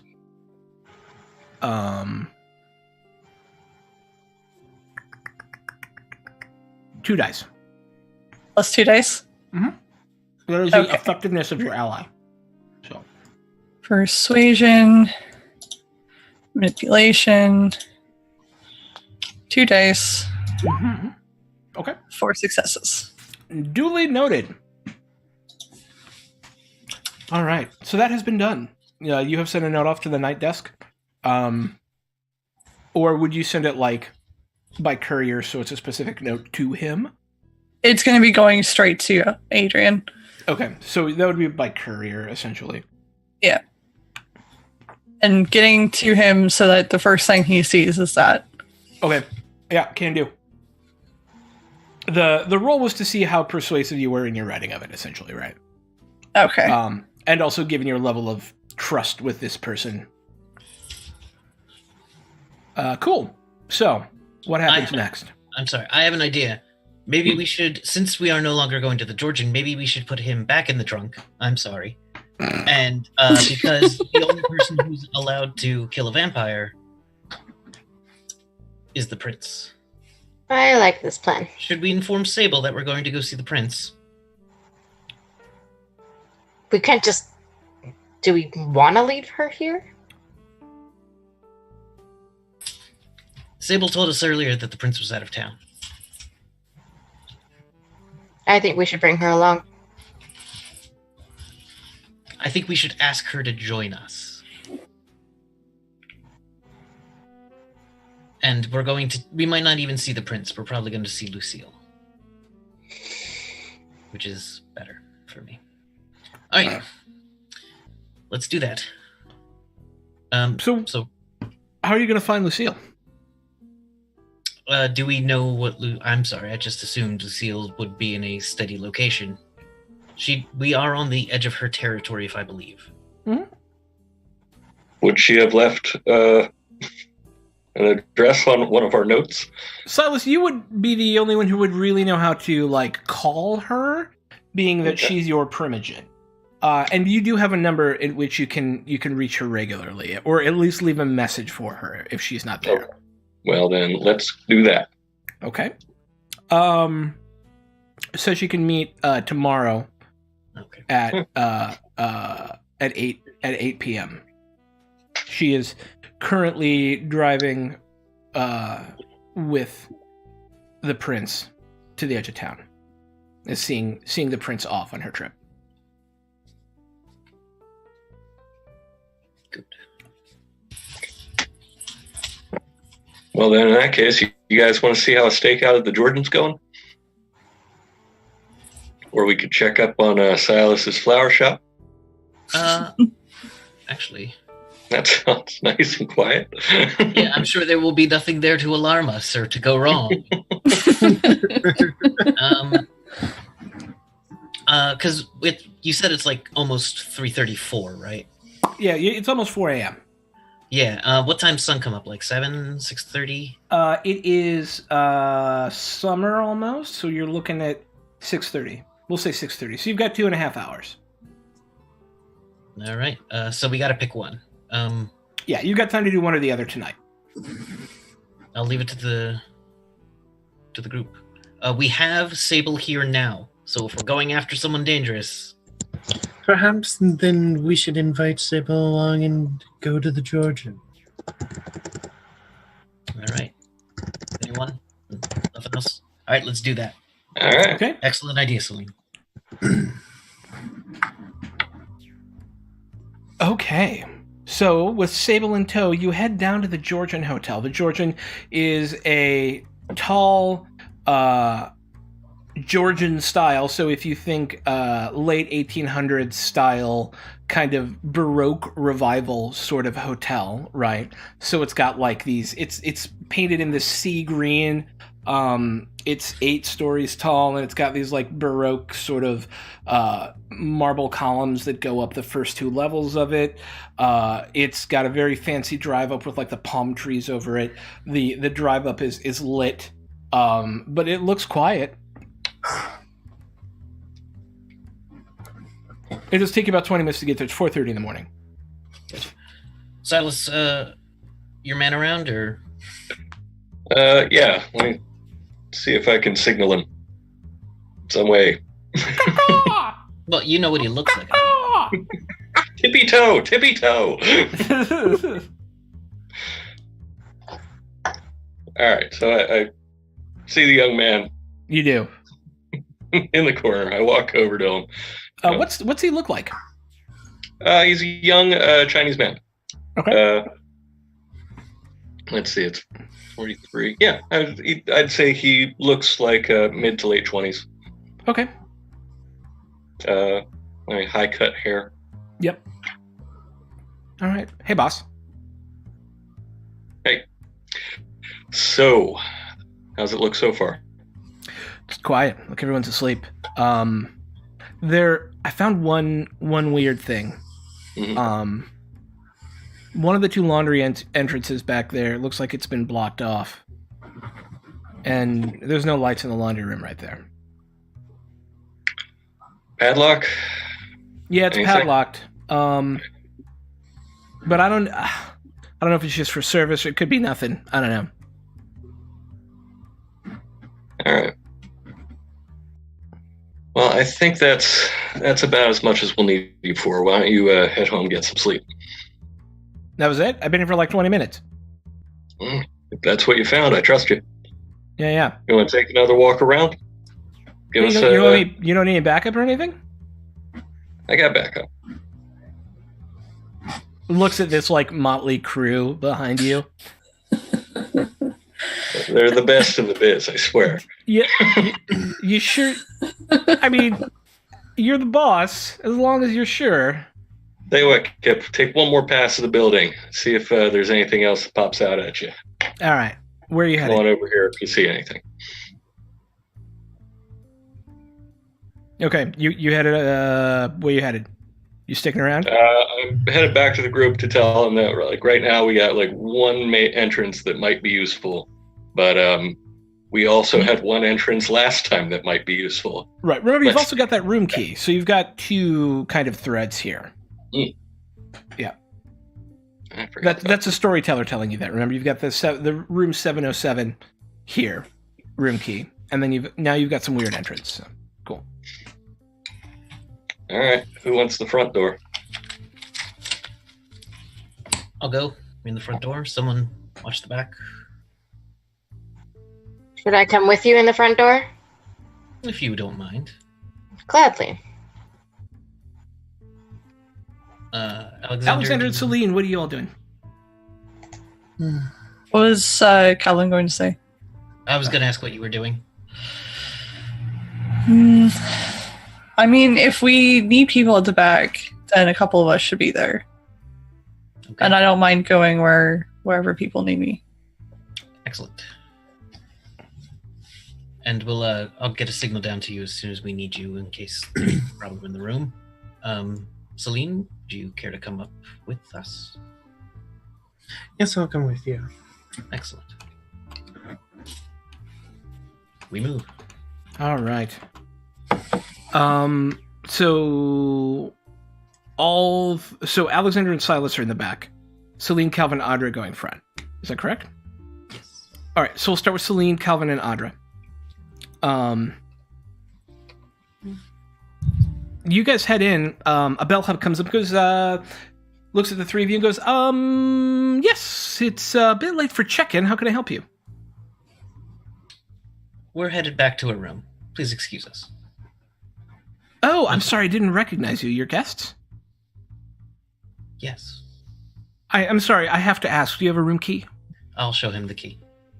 Oh, okay, good. Okay. It's show my him job to make sure. Like, I'm going to put my finger over the numbers and just show him. Like, And that's good. He's a bellhop, right? He's like a 16-year-old kid. Yeah. That's of course, sir. And ma'ams. I'm sorry. It's just my job. Please have a good night. You as well. And so you guys go to the elevator, and it takes you up to room 707.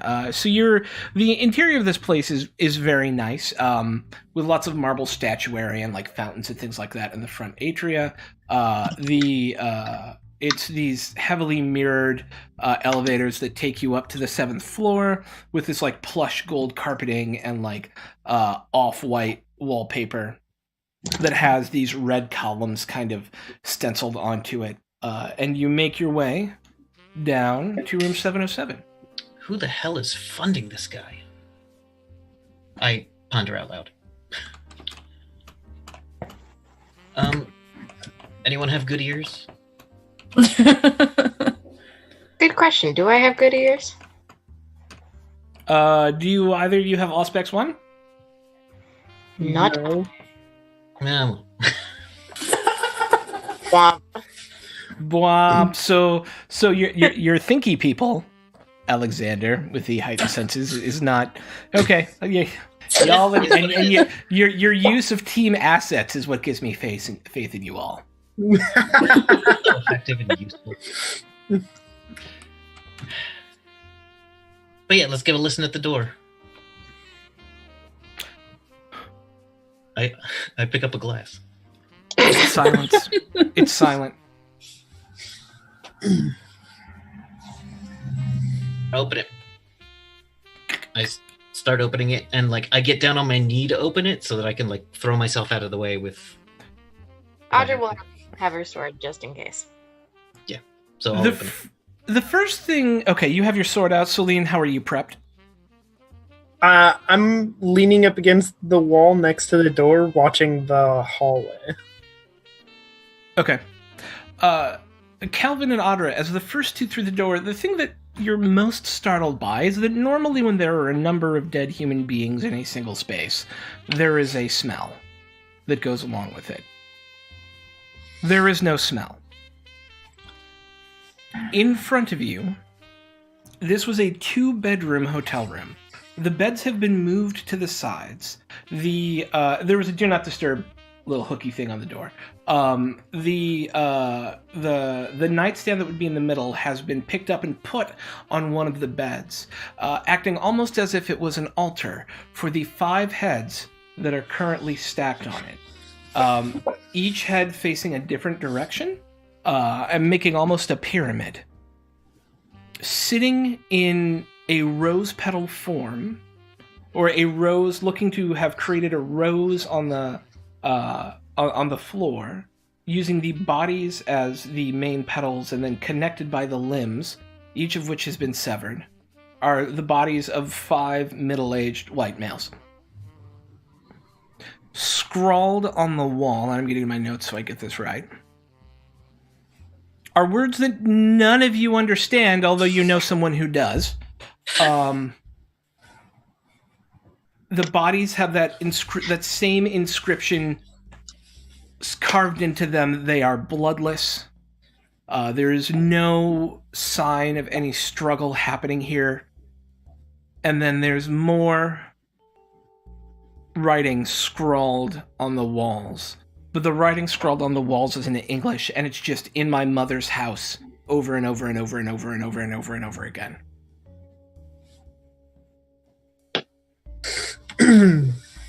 Celine, go get So there's he's Everybody. everybody. no. Have them check that laundry room. Okay. Have them check that laundry room and then come up here. Okay, fine. We'll wait. So, Celine, you were running down there? Yeah. Okay. You make it down there.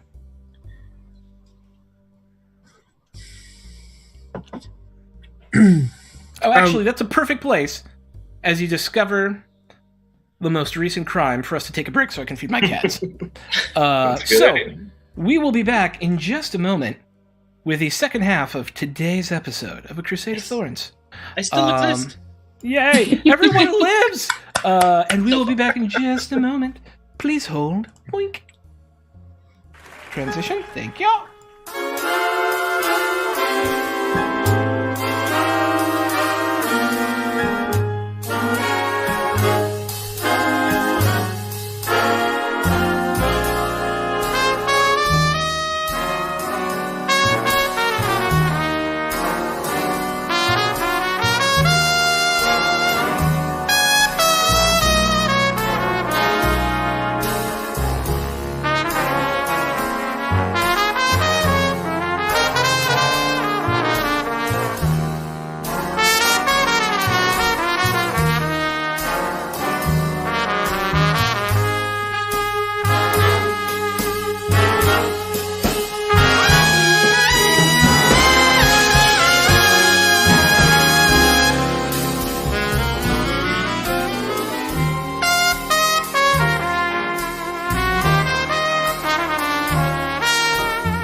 Sergeant First Class Mark Wood.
Sergeant First Class Mark Wood.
We're talking about the Spider-Man video game over break. If anyone's played it, we all love it. It's a great game, and you should play it too. Tonight's stream brought to you, not at all, by Spider-Man.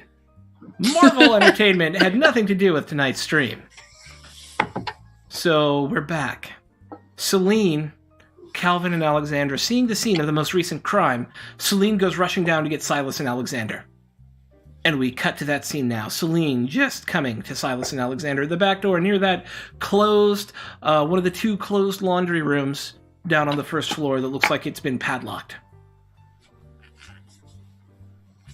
All right, well, Calvin said to check in here, so while we're here, it couldn't hurt. Alexander, you want to take a look here and see how I'm doing this? Might come in handy later. You know what? It's always a good thing about learning. It's just always good to learn something new. So sure. Learning experience. So this is going to be larceny and... Yeah, this will be Dex and larceny. Dexterity. All right. So I can learn this for 3 XP now? Yeah, I mean, yes, you can absolutely, not immediately, but between games. Yeah. Okay. Yeah.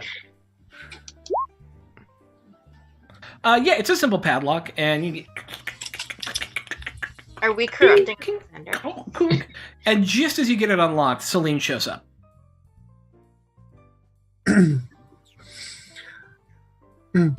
Once you're done in there, you're needed upstairs.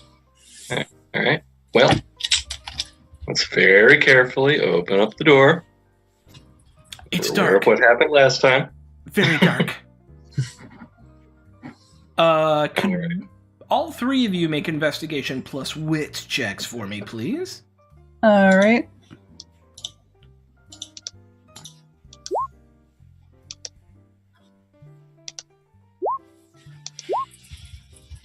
Silas. You're the only one who hears it. And you needed 5 successes to hear it, so good on ya. As you come into this place, it is a laundry room. You've got large machines kind of on either side, those hanging like fluorescents in the center. And it's dark. The windows have been closed that face the back lawn. At the very... You hear a muffled sort of noise from the very far end of this room.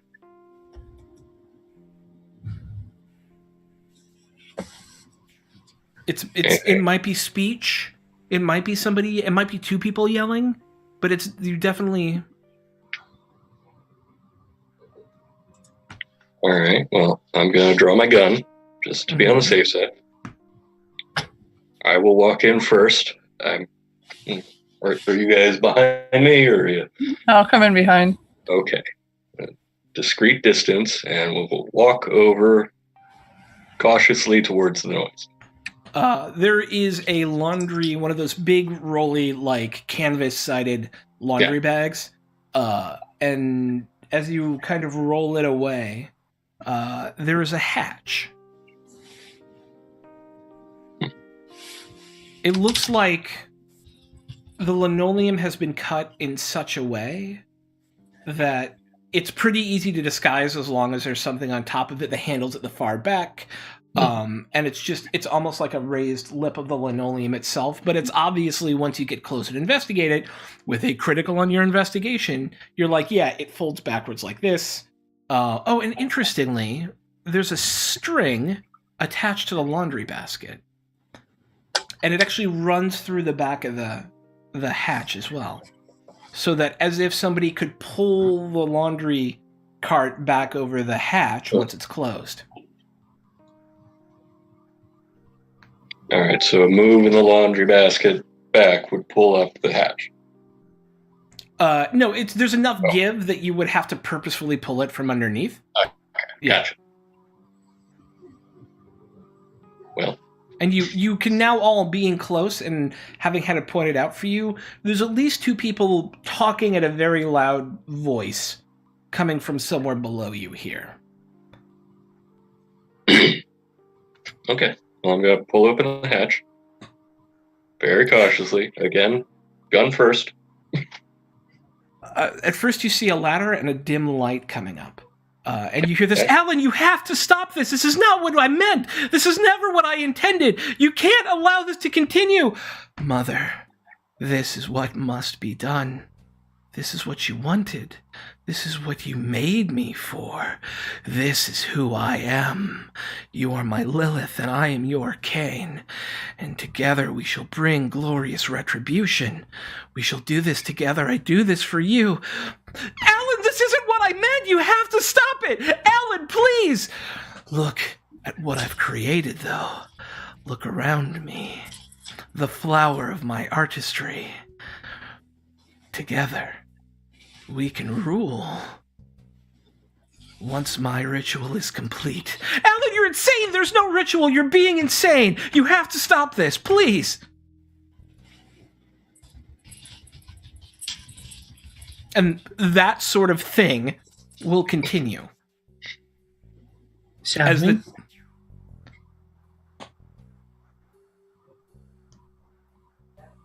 Okay, well... It seems a clear and present danger kind of situation. I think that's Alan. Yeah. Perhaps. All right. I'm just going to jump Sable? down there. Where is Sable? Oh, yeah, where is Sable? Who did Sable go with? Nobody. You Sable tell has gone with us. I wasn't sure if she was still in the car or what. You tell me where Sable is, and we will write her into wherever you need her to be. With I am us. calling dibs on her. Okay. We're calling dibs. All right. All right, so having And heard that, I just I'm want to just going to say, look at as a her. storytelling note, would you rather go down there? I'm giving you a quick save. Would you rather go down there with the group, or would you rather go down there with just the four of you? I'd rather the group, but And that's Sable will actually say that because she's there. That sounds really intense. And I'm all for, like, getting stuck in. But, I know you have somebody upstairs who's really good at the stabby. the stabby. Sleep. Run back up there. You know, these dresses aren't actually made for running, right? But I will go upstairs. The point where you start to rip the skirt open, okay? And ruin a second dress for the night. Yeah. No, thank you. I will get Calvin to buy you 3 dresses for your show. We'll bribe you with the present. All right, Celine, you make your way because you have celerity, and we'll just say you use it. You're upstairs. Where's Alexander? You need to lock up this room, and we have a situation, as in Alan is in below us. Hell. Okay. Yes, I will lock this room. Let's go downstairs. And zoom! The clue music is playing in my head right now. All right, so all 6 of you are downstairs now. Standing over this. Ellen, you please stop it. No, don't do it. And you hear this horrible flesh ripping noise. She's like, stop it, damn it, Ellen. This is how it must be. You made me do this. You promised me power, and now I'm taking it. What? And you just hear her start to whimper. We want them both staked? Well, one of them staked, probably. We need to know what's going on first. Well, that's why you stake them. So Why are we staking her? She's obviously in distress. She created him. She murdered him. That's According true. to She the- does need to be brought to justice as well. Brought to justice does not mean that at this moment she needs to be staked. There are other ways we can All right. control her. Use rope on her. Thank you. You're welcome. Stake her. So, Everyone got their weapons out? Let's go. yeah, God damn it. I don't want to go down there What other choice do we have? to send you. Alone? No, I mean, yeah, but like, all of you. I'm going to go flirt with a bellhop. ugh, Wow. wow. Are we Brave Sir Robin. Fine, you've guilted me into it. I'll flirt with him. Oh my god. In what order are we going down the ladder? Okay. First. I will go first unless Sable is like really raring to go. Edra also said first, so do you want to fight over it? Rock, paper, scissors. No, I'm kidding. You go first. After you and your sword. Okay. You. So, Audrey, you start making your way down, and you find yourself. These are simple wooden stairs that look like they were constructed for the purpose, or simple wooden ladder that looks like it was just hastily built. And you find yourself in what looks to be a former subfloor. In front of you is a series of red curtains, each kind of folded in and overlapping the one in front of it. You've got it's about 10 feet wide here and about 6 feet deep. And you can hear them, the whimpering and the ripping noises coming from the other side of the curtain itself. Who was coming down after? Was it Silas next? Yeah. Okay. And you guys let me know at what point you want to cross through the threshold. But it's up to you. Does everybody come down first? Is somebody rushing through the curtains? Like you narrate to me how this happens. Still wait. I would follow Silas down, but I would wait for the heavy hitters to go. Okay. I'll go after Celine. I should have brought the Tommy gun. We You can can see run you back brought the to the Tommy car. gun. Yeah. I would not have brought I'd probably have the 45 in my bag. the That Tommy makes gun. sense. I would not have brought it. Essentially, Audra's plan is keep the group together, show up at once, but like obviously the heavy hitters being the first ones in. Yeah. Oh, they're the ghouls. All right. Wait 1 second. I'm pulling up a couple character sheets here. Ooh, here comes trouble. We'll do we'll just do that, and then and I gotta pull up one other person. Sorry.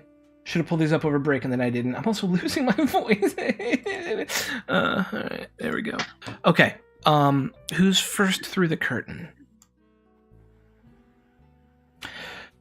Audra, as you come through, you are faced with a scene of ritual horror. The walls are inscribed in blood in the language that you all have been encountering throughout your investigations. Chained to the walls, 2 on each side and 2 facing you are what looks like humans who have had the front of their chest removed partially. You close the monster tab, Cross. Jesus.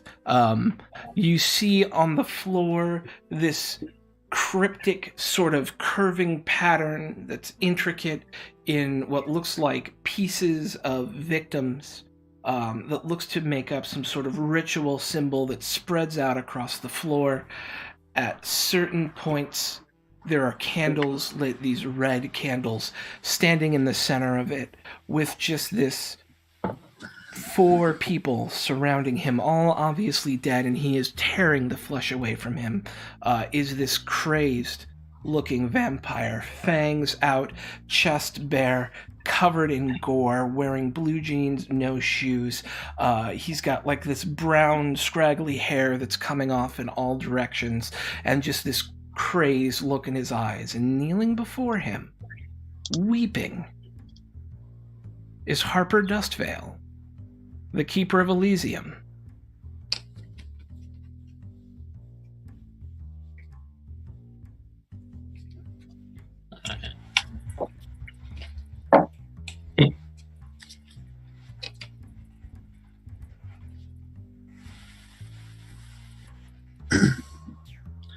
I'll look at Audra and Silas once I get through and just like, you handle him. And I will be looking to handle Harper Dustvale. Okay. As you say that, he looks up. More sacrifices. And he looks at the 6 chained figures. Take them. And they all wake up and break their chains and start coming towards you. And I would like everyone to roll dexterity plus composure, please.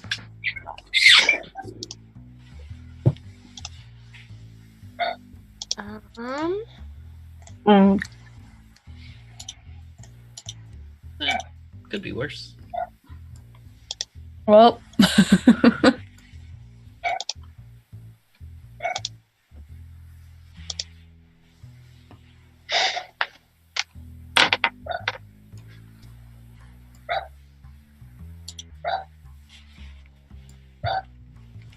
All right. I'm going to write these on our notes here so I have a place for them. So, has everybody rolled? Yep. Yes. Anybody get a 5?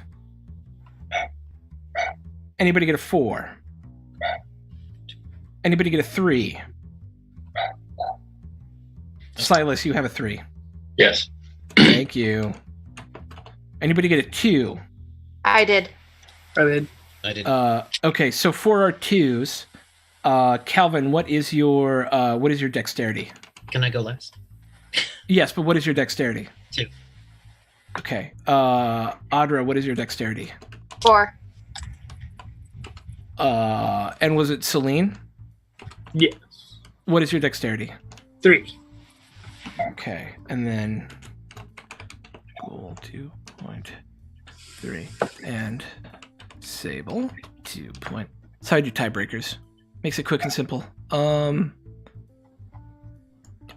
All right, and then Alex. I got 1. You got 1. Okay, so Silas, you're up first. These ghouls break off their chains, kink, and start coming towards you guys. He's just standing there. It's interesting. You see some blood starting to come up off the ground and raise around him. But Silas, you're first. What do you do? All right, I'm going to try to lunge at Alan. Okay. Like, let's just stop this before it starts. Okay. With the stake. Just pounce. All right, so that's going to be a melee plus dex versus his melee plus dex. Or versus his athletics plus dex. Okay, and I don't have anything special I can add here, do I? Unless you have a specialty in staking. No, I do you not. Okay. Not yet. Okay, athletics dex.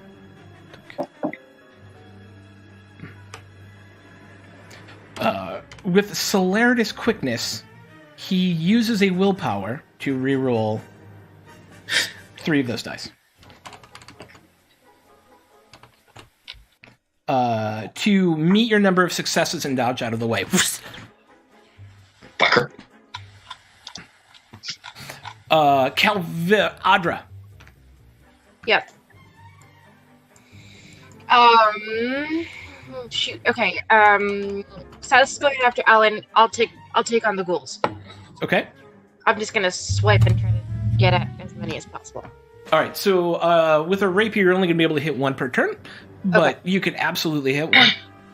Okay. Whichever one is closest. All right. So you. They're all going to be vaguely equidistant, so you move up and close in on one. You knock over a couple of the candles as you walk through this ritual space, and you go to stab it. So that will be a melee plus dex roll. Okay.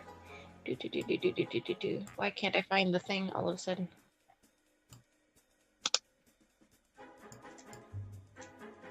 Melee plus dex, and Oh, that was the wrong character. But your melee plus dex, and you get your additional dice. Is it just the one? Yeah, it's the one from your specialty. Right. Okay.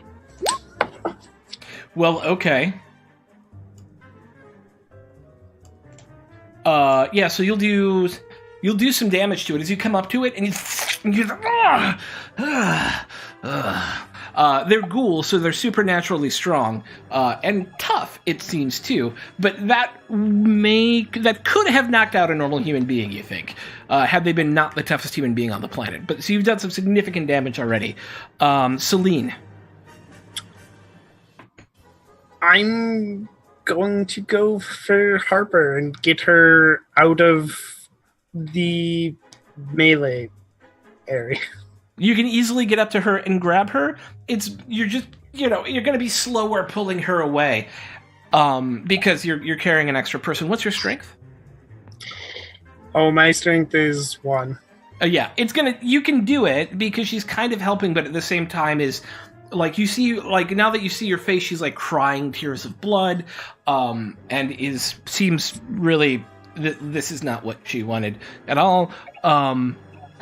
And you're able to start pulling her away, but it seems like this has made Alan very angry as he goes, "No! You do not touch the mother!" But it's not his go yet. It's Sable's go. And Sable's going to join Silas in trying to stake Alan.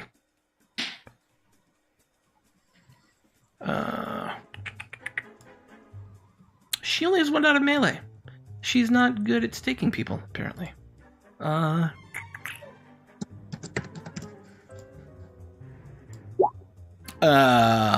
give him a roll, but I'm pretty sure that's not gonna do the trick. Swink.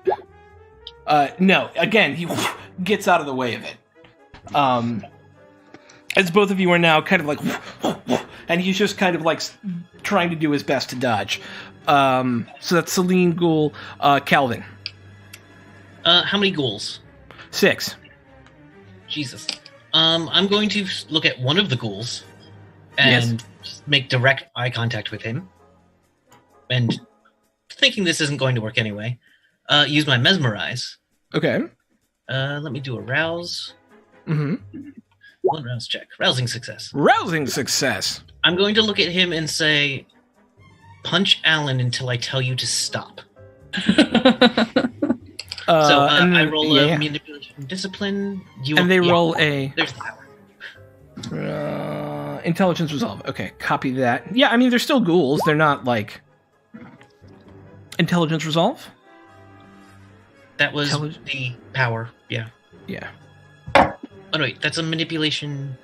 You roll discipline manipulate... Yeah, and I roll intelligence resolve. Yes.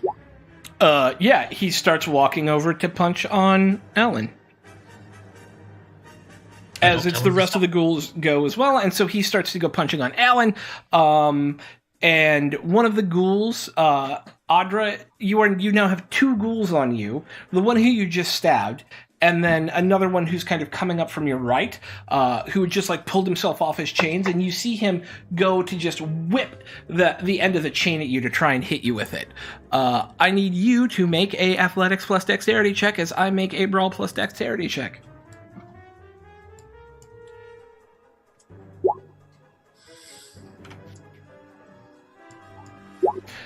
You will take 3 bashing, or 3 slash, 3, what do they call it now? 3 superficial, as it clocks you across the side of the head.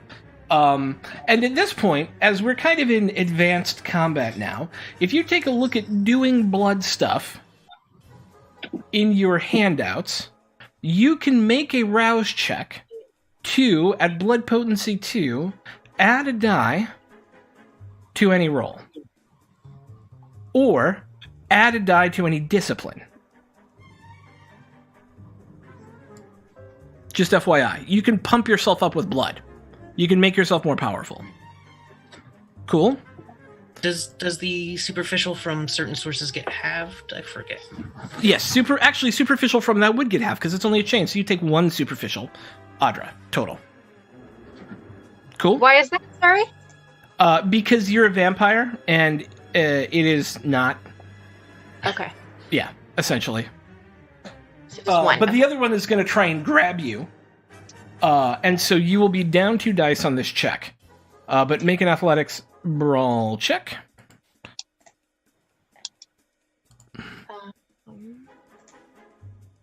Athletics. Oh, shoot. It was brawl athletics? Or... Yeah, this is brawl athletics, as one of them is trying to grab you.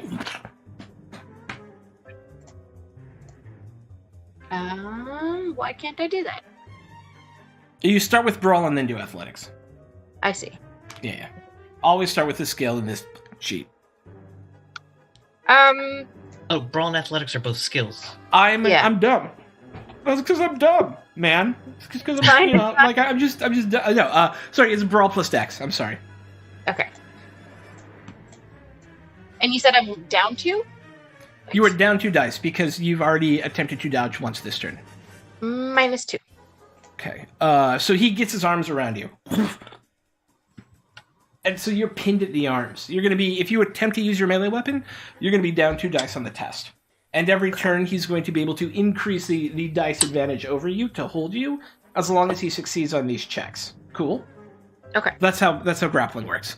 And then it's another ghoul's going to come up and try and get in your face, Calvin, and like just swipe at you potently. Ugh. Athletics dexterity? Yes.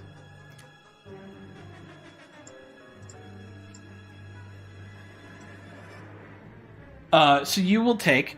this actually hit with potence, so you're going to take full damage from this, which will be 2, 3, 3 total superficial.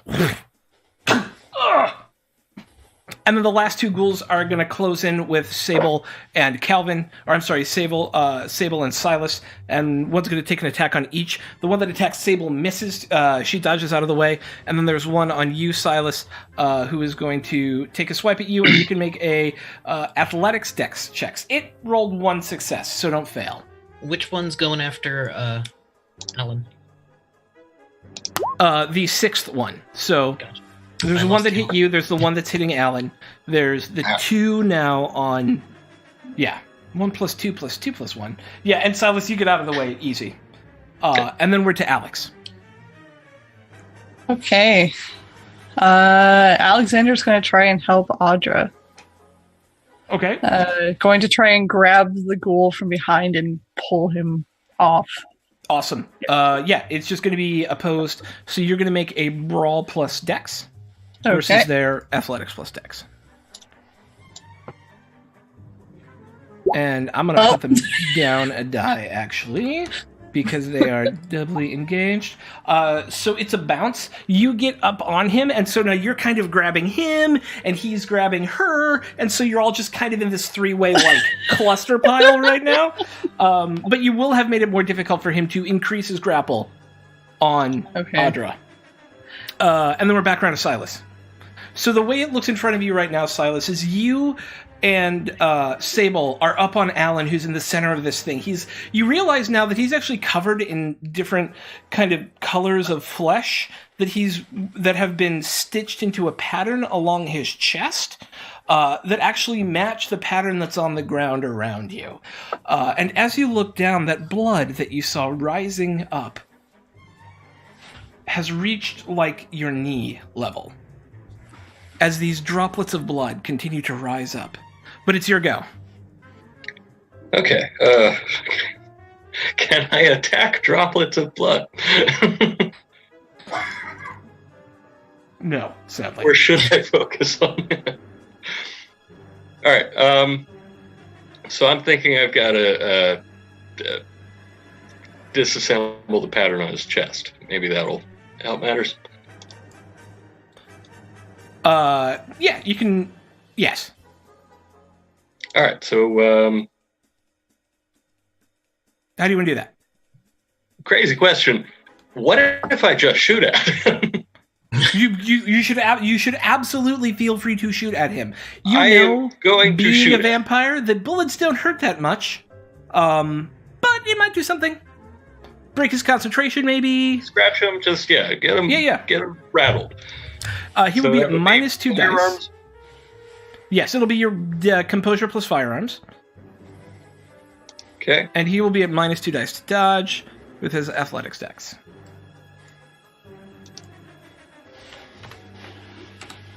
Boink. And he's still, like... There's just something imposing about him where it's kind of hard to, like, with all of the shit going on around you right now, where it's just kind of hard to draw a really calm bead on him. With, like, you got somebody punching at you, Sable's got somebody punching at her, he's standing there cackling like a madman as this blood is rising up all around him, and, you know, there's other fighting going on, you just kind of can't get quite the beat on him. But at Audra, it's your go. You're grappled, you can either try to break the grapple, maybe stab the guy, you'll be at minus 2 dice, or stab the dude in front of you, and you'd be at minus 2 dice for either of those tests. I'm going to try to stab the guy that's grappling me. Do it up. You'll be at minus 2 dice. Remember, you can pump. You can make a rouse check for an extra die. Let's do it. Okay. So it'll just be -1 then? It'll be even, because you get +1 from fencing and +1 from having pumped up. Okay. Yeah. So brawl index even. Mm-hmm. There we go. So that'll be 4 for you. I'm going to put him -1 die because he is kind of grappled. All right. So I'm going to say with that, you've done 5 points of damage to this guy. You've done 4 points of damage to that guy. You stab him, and he goes, "Ah!" And he lets go. And so now he's just kind of between you and Alexander. But you've gotten him off of you with the stab. Which takes us to Celine.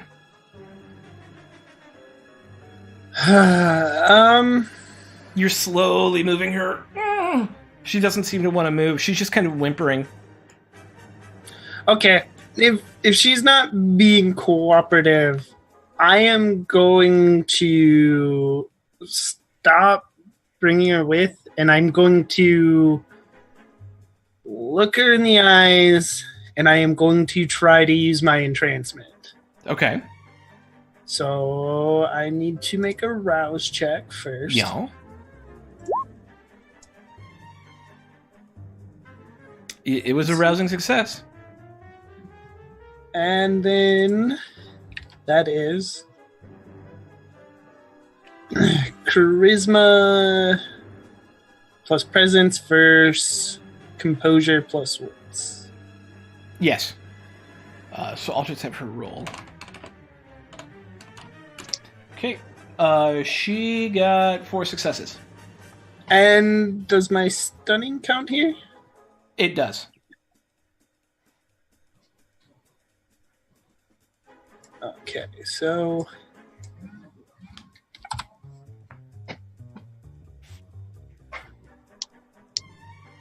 You remember you can use a willpower to reroll up to 3 failed dice. Yes, And I you am have 4 failed dice, so you could, yeah. going to do that. 3 dice. All right, you beat her by 1. What do you want her to do? I'm trying to save your life. Now move into that corner. Okay. And she kind of gets up and like scrabbles on her hands and knees over to the corner, where she kind of like curls up in a ball. Sable is going to attempt to stake.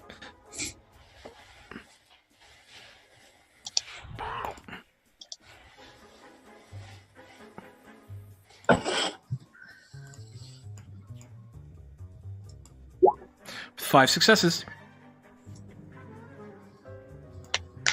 And that'll be a... There we go.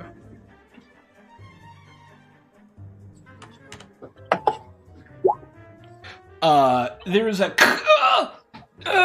it's not all the way in, but if somebody hits that stake, Alan's gonna be staked. And it's Team Ghouls go. One of the ghouls comes up and Alan across the head. God, and he looks like he's starting to waver a little bit right now.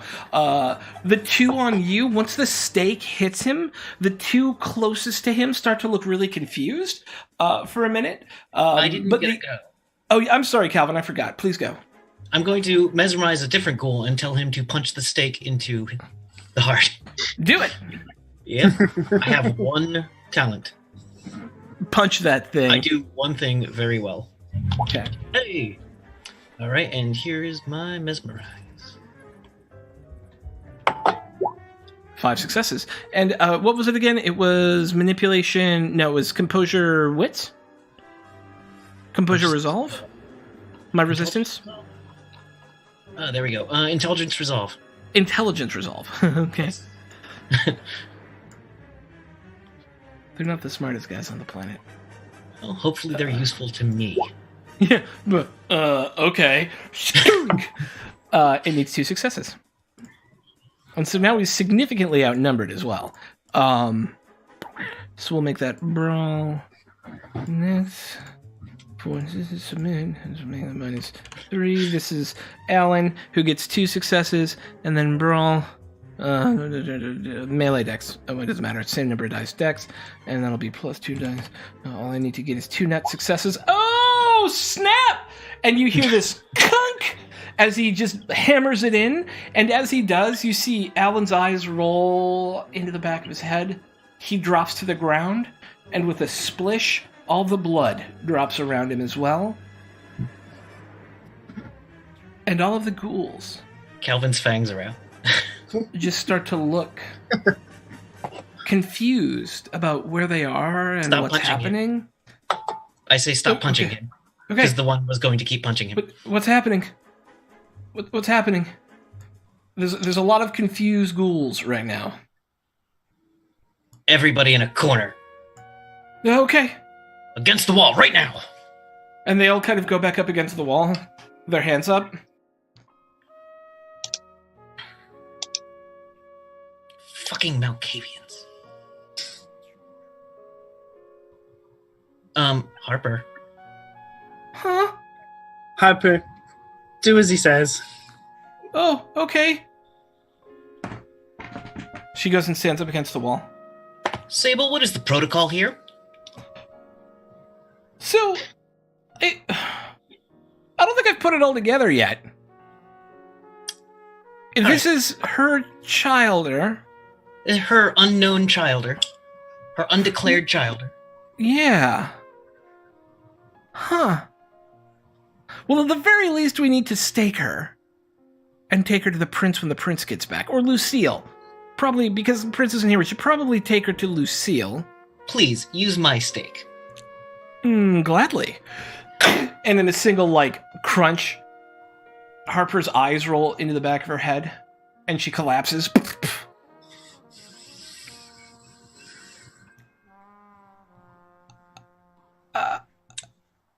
Was there some actual magic shit happening here? No, blood just does that naturally.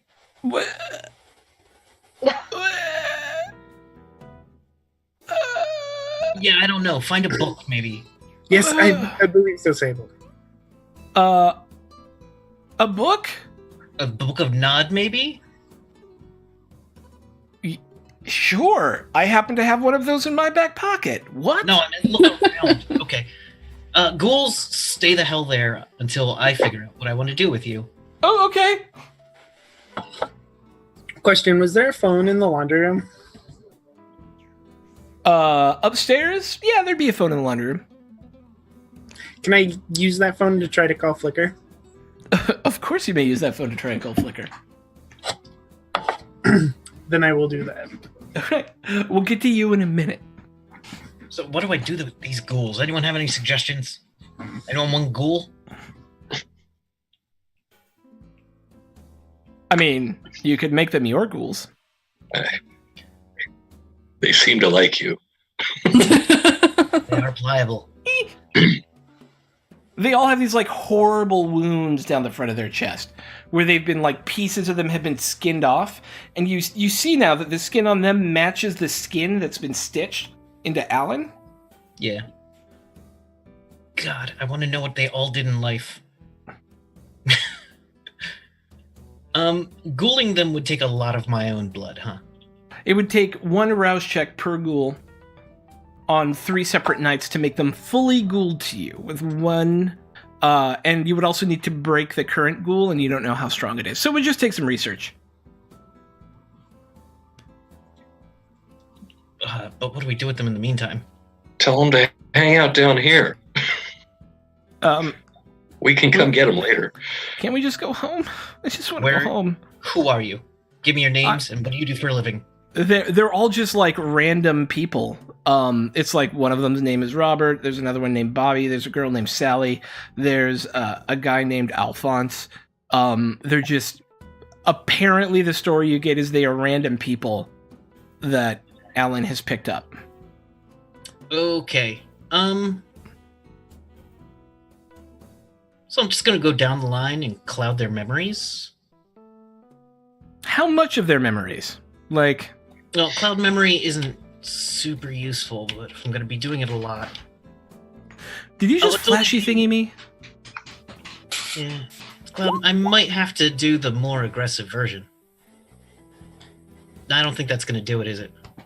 No, and it will take some time to rewrite their memories. As you guys are figuring that out, let's cut to Celine. Okay. Yeah, I just dial up Flicker. Hello. Flicker, it's Celine. Oh, hello. Hi. How are you? Well, I've been better. What's happened? Seems we've run into a bit of a problem. Oh, really? Harper Dustfail, Yes. an undeclared childer. Oh. We're at the Georgian right now. Oh. You know, she owns that place. Interesting. That makes sense. He kept spouting a bunch of stuff about her being his Lilith. And Interesting. Like, Lilith? yes. I don't know what that is. I mean, I've heard the name before, but this doesn't ring any specific bells. I believe it has to do with Nodis and such. Oh, I don't go in for any of that nonsense. I find it distasteful myself.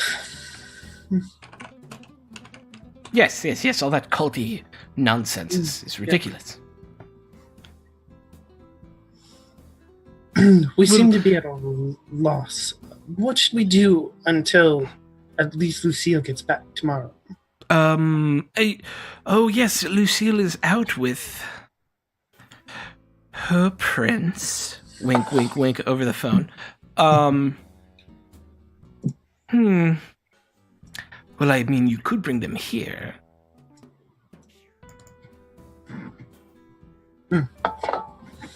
Seems to be as good a plan as any, I suppose. Unless you have somewhere secure to hold them, I'm happy to be of service to you, of course. Yes. Thank you. I don't know if we have the capacity to hold all of them at Vandia. Yes, I think I will talk to the others about doing that. Thank you. Of course, I'm glad to do it. I will Click. head back to the others. And the grapevine has started ringing and ringing and ringing. All right, back downstairs. Silas, what are you up to? Alexander, what are you up to? Otter, what are you up to? Go ahead. Okay, I will do what I can do, which is search the room for any other information we might need, since I'm not really much help for where to stick these extra ghouls. Okay.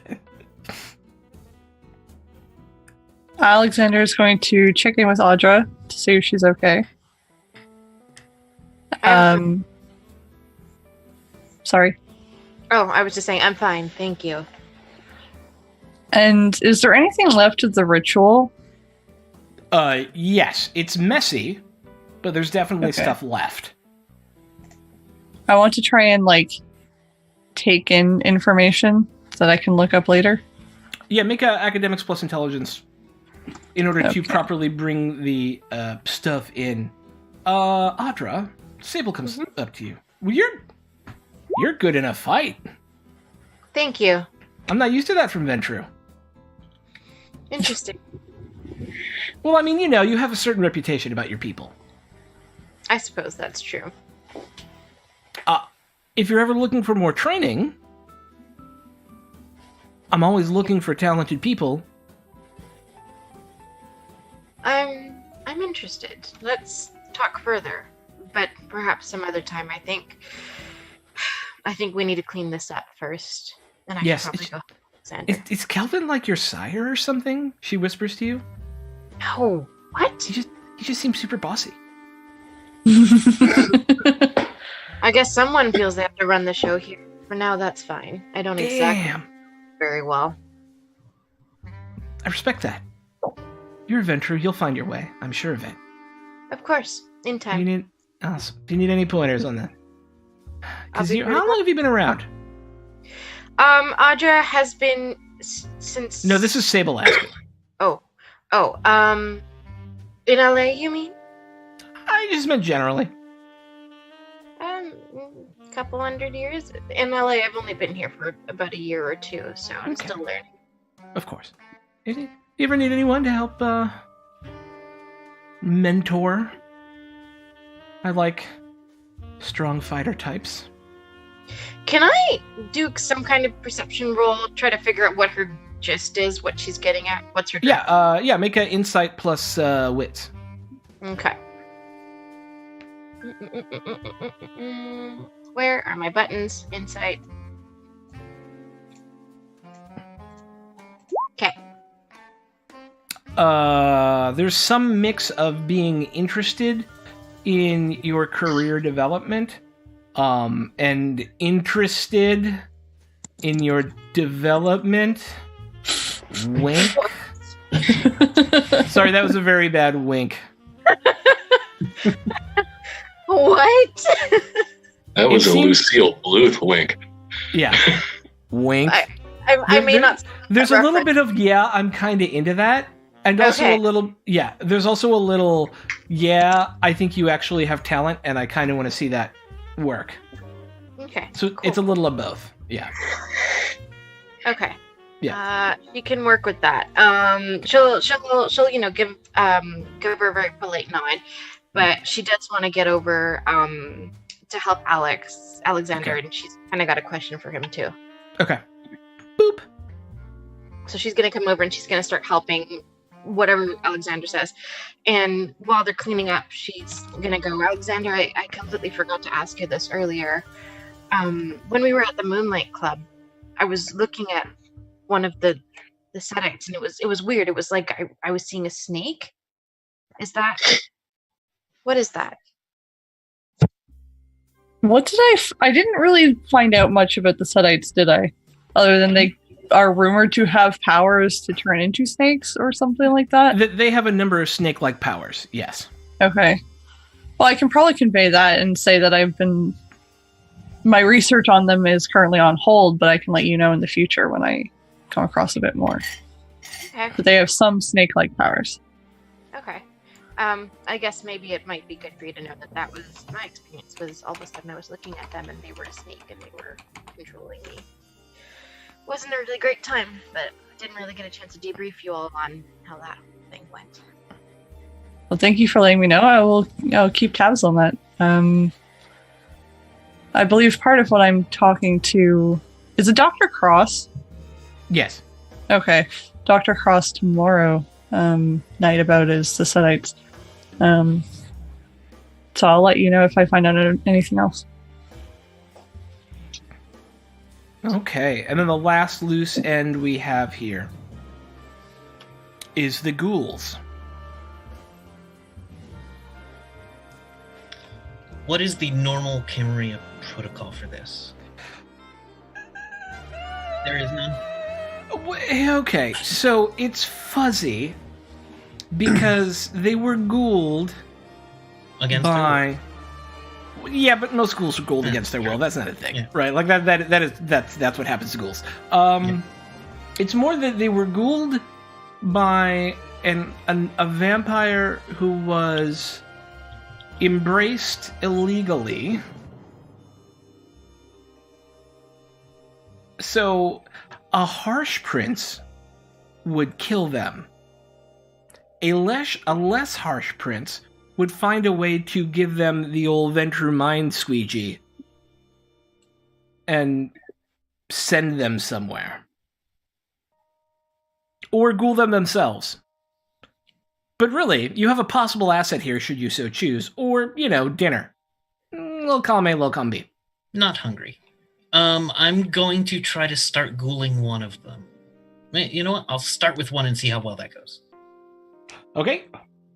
Roll the way I'm going to rouse. run this is you will essentially need 4 rouse checks over 4 nights in order to ghoul one. The first rouse check removes the previous ghoul. And then you will have 3 to establish your own up to worshipful levels. All right. Is there anyone that was more useful in their daily life? One of them was a longshoreman. One of them was a taxi driver. One of them was a secretary. Yes, One of them. Secretary. What did I say her name was? Gianna? No. Sorry, Portia. I just threw out names because I didn't expect you to find use in them, but we can name her whatever you like. Is she someone's secretary I would have heard of? She was an office secretary at Boeing. That's a thing I could use. Yep. She's first. Okay. So Okay. hit a rouse check for her. Yeah. That rouse check, and you can. So you will not gain any hunger, and you will have removed their blood bond. And she looks eminently thankful that her mind is now free from slavery. I tell her that tomorrow she may come to she will come to the club. Are you going to plunk? I'm going to. Can I feed on her for the purpose of just giving her the lingering kiss? Yeah, absolutely. Yeah, I'm going to do that. Okay. And then your lingering kiss. Yep. Okay. She will like to see you tomorrow very much. Yes. All right. Man. Everyone's going to have a problem when I want to kill them. I say, does anyone else want to ghoul? No, I don't agree with this plan from the first place. So we should just murder. We should just kill them. For now, I say we can stir them at flickers. I said we could. Oh, so you're gifting them to Flicker? Loaning. Not precisely. For now, they're going there until we can talk to Lucia. I know what that's going to end with, but okay, if you want to do it that way, don't incur any favors. So, logistical question here. Mm-hmm. How are we transporting all these things? I was hoping that we already got one in the trunk, by the way. Call for a paddy wagon? A paddy wagon? I don't know. I don't know who Celine called. Celine went upstairs. You want to bring them to Flicker's? Does Flicker have a way to get them? Like a catering van or something? Or a laundry van? I mean, Silas is a cop. I'm sure he could swing some kind of transport as well. Sure, but it brings attention with it. Yeah, a laundry van would not. So what I'm going to do, who would have one of those that we could buy at 5 a.m.? No one? Audra, your people probably have a way to move people. Sure they do. Not that I paid much attention to that. But I can make a couple calls. Thank you. I would appreciate that. Time to go. We are going to... I recommend keeping...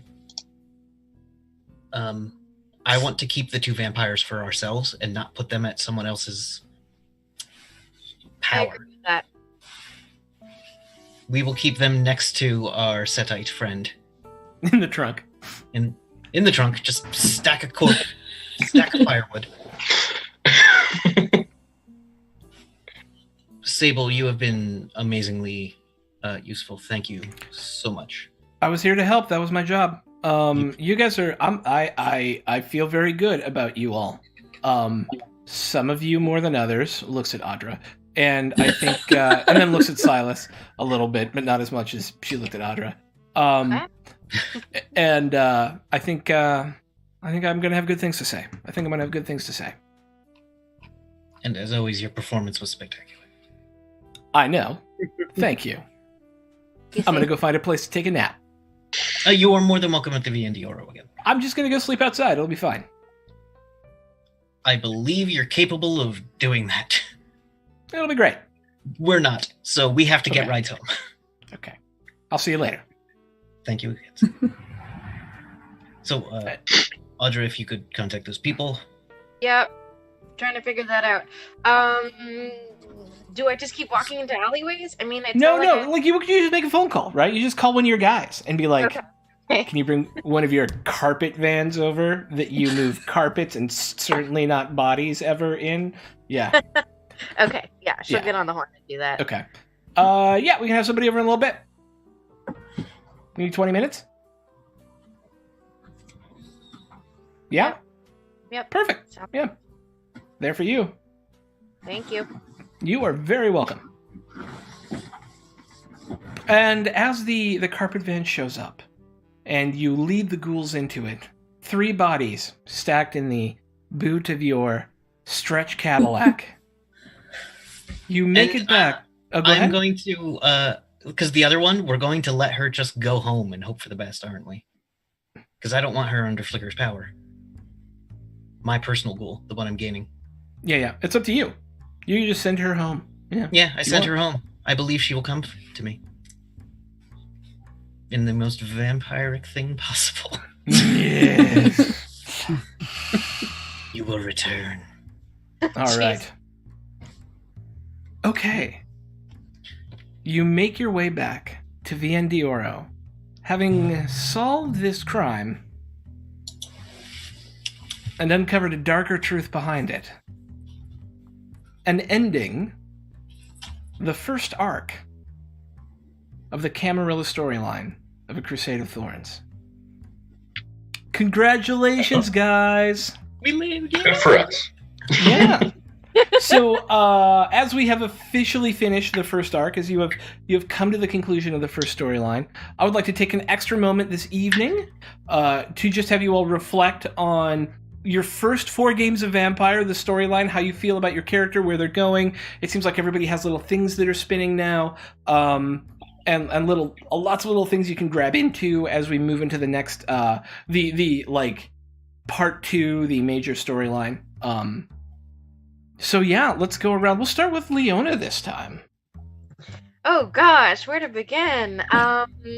This has been amazing. I've learned so much. It took me a little while to kind of figure Audra out and to kind of settle into her, but I feel like the more we dig, the more I learn, and it just gets better and better and juicier. So I'm loving it. I don't know what to say. I'm loving all of it. Yay, good. Yeah, and I want to hone in on something you said. It's always awesome to play to find out, right? Mm-hmm. Especially when you're playing with a group of characters, because you don't know how you're going to interact with anyone else until you actually get into the game. And so I think it's awesome that you kind of honed in on that play to find out and are really exploring that. I think that's cool. Because having everything, and nobody did this, I think. I'm not like calling anyone out. Nobody had everything predefined beforehand, right? And so you all are like building these connections to each other now, and I think that's fabulous, and I love it. And yeah, I think it's great. Sweet. Any shout outs for yourself?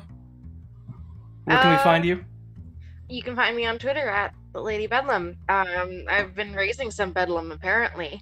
You've been raising some serious bedlam, because we need some fucking intersectional goddamn role-playing up in this business. Hells yes. Yes, please. So, yeah, I've been raising a little bit of hell on my Twitter account, but beyond that, yeah, find me on Twitter and find me on the Discord, and happy to say hi. Love you. Keep it up. Yes. Love you. M! Oh, we're going in reverse order. Okay.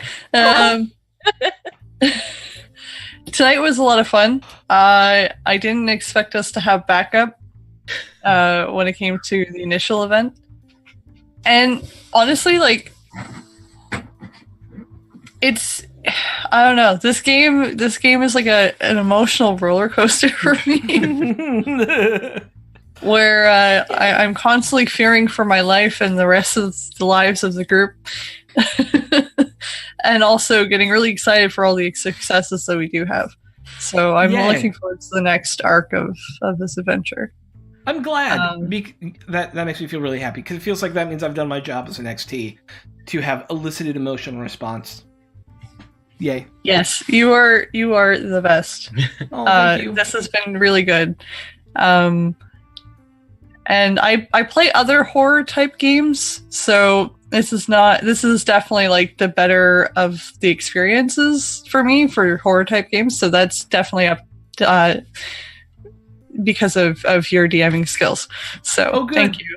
Because I gotta ask, I don't run a lot of like horror, so as long as I'm imparting that, it's a new skill for me to run like horror, and I wanted to do that in this first arc, and so it's good to hear that actually came across, because it's a new skill for me to storytell horror, and so I'm glad that is working. So thank you. Yeah, it is working. It is that I'm constantly leaving these episodes terrified that something else is going to happen. But that's the fun of these types of games is that kind of like, oh shit, I don't know what's going to happen next. But yeah, so I'm excited to see what comes like in the next arc. Me too. Awesome, Kevin. Hi, I'm Bisonic Kevin on the Twitters. But yeah, this has been fantastic. I'm not big on horror, but this has got me like. This is hitting a spot that I didn't know hitting a nerve. Yes, it's great. I love it. Yeah, I'm trying to make this not terrible phrasing, and I'm just failing at it. But yeah, just like Calvin, I had a decently clear thing I had for him, but I love the interactions. I love it. It's just so great. And I made a ghoul punch a stake into someone. Calvin was effective in combat. I never thought would be possible. You were effective by proxy. Yeah. Which is the perfect way. Just so much fun to play, and I'm loving this group. Yeah. I just wanted to mention there is something called the Stink Razor coming up February 23rd and 24th. You can find more about it. I think on the Welcome Party Twitter has maybe said something, but the thread. the Thread Raiders Twitter feed has all the information, and there will be more info for that coming up. Yeah, we'll be running 3 games Sunday, February 24th to raise money for a community member who needs a significant amount of money for a traumatic brain injury. And so we are hoping to help them out with a huge medical bill because our medical system's broken and we feel like we want to help them. Cool. Nerdy Teddy. Hi, yes. Honestly, this is so much fun. This is a lot. I mean, 4 episodes only. It feels like we've done so much already. And I said it before the game started. I was way more into the story you were selling when we started than I was Vampire. Mm-hmm. But you've got me hooked on the whole thing now. It's so much fun. I did realize afterwards I should have done something a little more Celine there and made a power grab, but... I thought you were gonna. You know, I realized afterwards and I was like, damn it. But it's all right. It's all right. It's okay. Yeah. There's more power play to be made. Yeah, it's interesting. It's so interesting, and it's so much fun. And I'm in so many games, and I keep going into Thursday games and mixing names up with this one, and so it's fun. It's been on my brain a lot, taking up a lot of brain space. So thank you for that. Awesome. I'm really, go ahead. Oh, I was just gonna start making my shout outs. So if you got something you want to say, go ahead. Oh no, do your shout outs. I was just gonna say I'm really happy. That's all. Okay. Yeah, and speaking of all the games I'm in, Monday nights you can catch me at 9:30 EST running Masks superhero campaign, Aegis Shield of Earth. It's been a lot of fun. It's I'm so glad to be running it because I've got a bunch of superhero stuff that I once tried to write, and now I'm using it for this, and it's working great. Otherwise, here on Wednesdays, of course, and then Thursdays I play in Pokemon and Shadowrun as they alternate week to week. The Poke Bastards. Yeah. Pokemon with a content warning at this point. Yeah, Jesus. It's adult ass Pokemon. Anything else? Oh, and you can catch me on Twitter at Nerdy Teddy. Okay. Sweet. And last but not least, Jeff. I'm just happy to be going into the next arc with comparatively good news for Lucille. Really, I thought I'd have to be making a lot of excuses. And yeah, like really doing that like 1 year review where you're trying to make a lot of stuff up that you did good. So yeah, I'm actively looking forward to how the next arc expands things out and deepens the story. So yeah. Awesome. Yeah, so the purpose, just so you all know, of this arc was so you guys could be in a relatively encapsulated space where you could get to know your characters, right? You could learn who some of the power players were. You could learn how to, like, use your blood stuff, use your disciplines, use your influences, all the little fiddly bits that go into playing Vampire without having it be the huge meta plot that's about to come crashing down on all your heads, as was presaged by a couple of events tonight that you guys, I hope, caught on to. But yes, so I have had just the greatest amount of fun running for you all over the last 4 weeks, and I can't wait to see how the rest of this turns out. And I'm obviously losing my voice, as you can hear it start to crack into nothingness.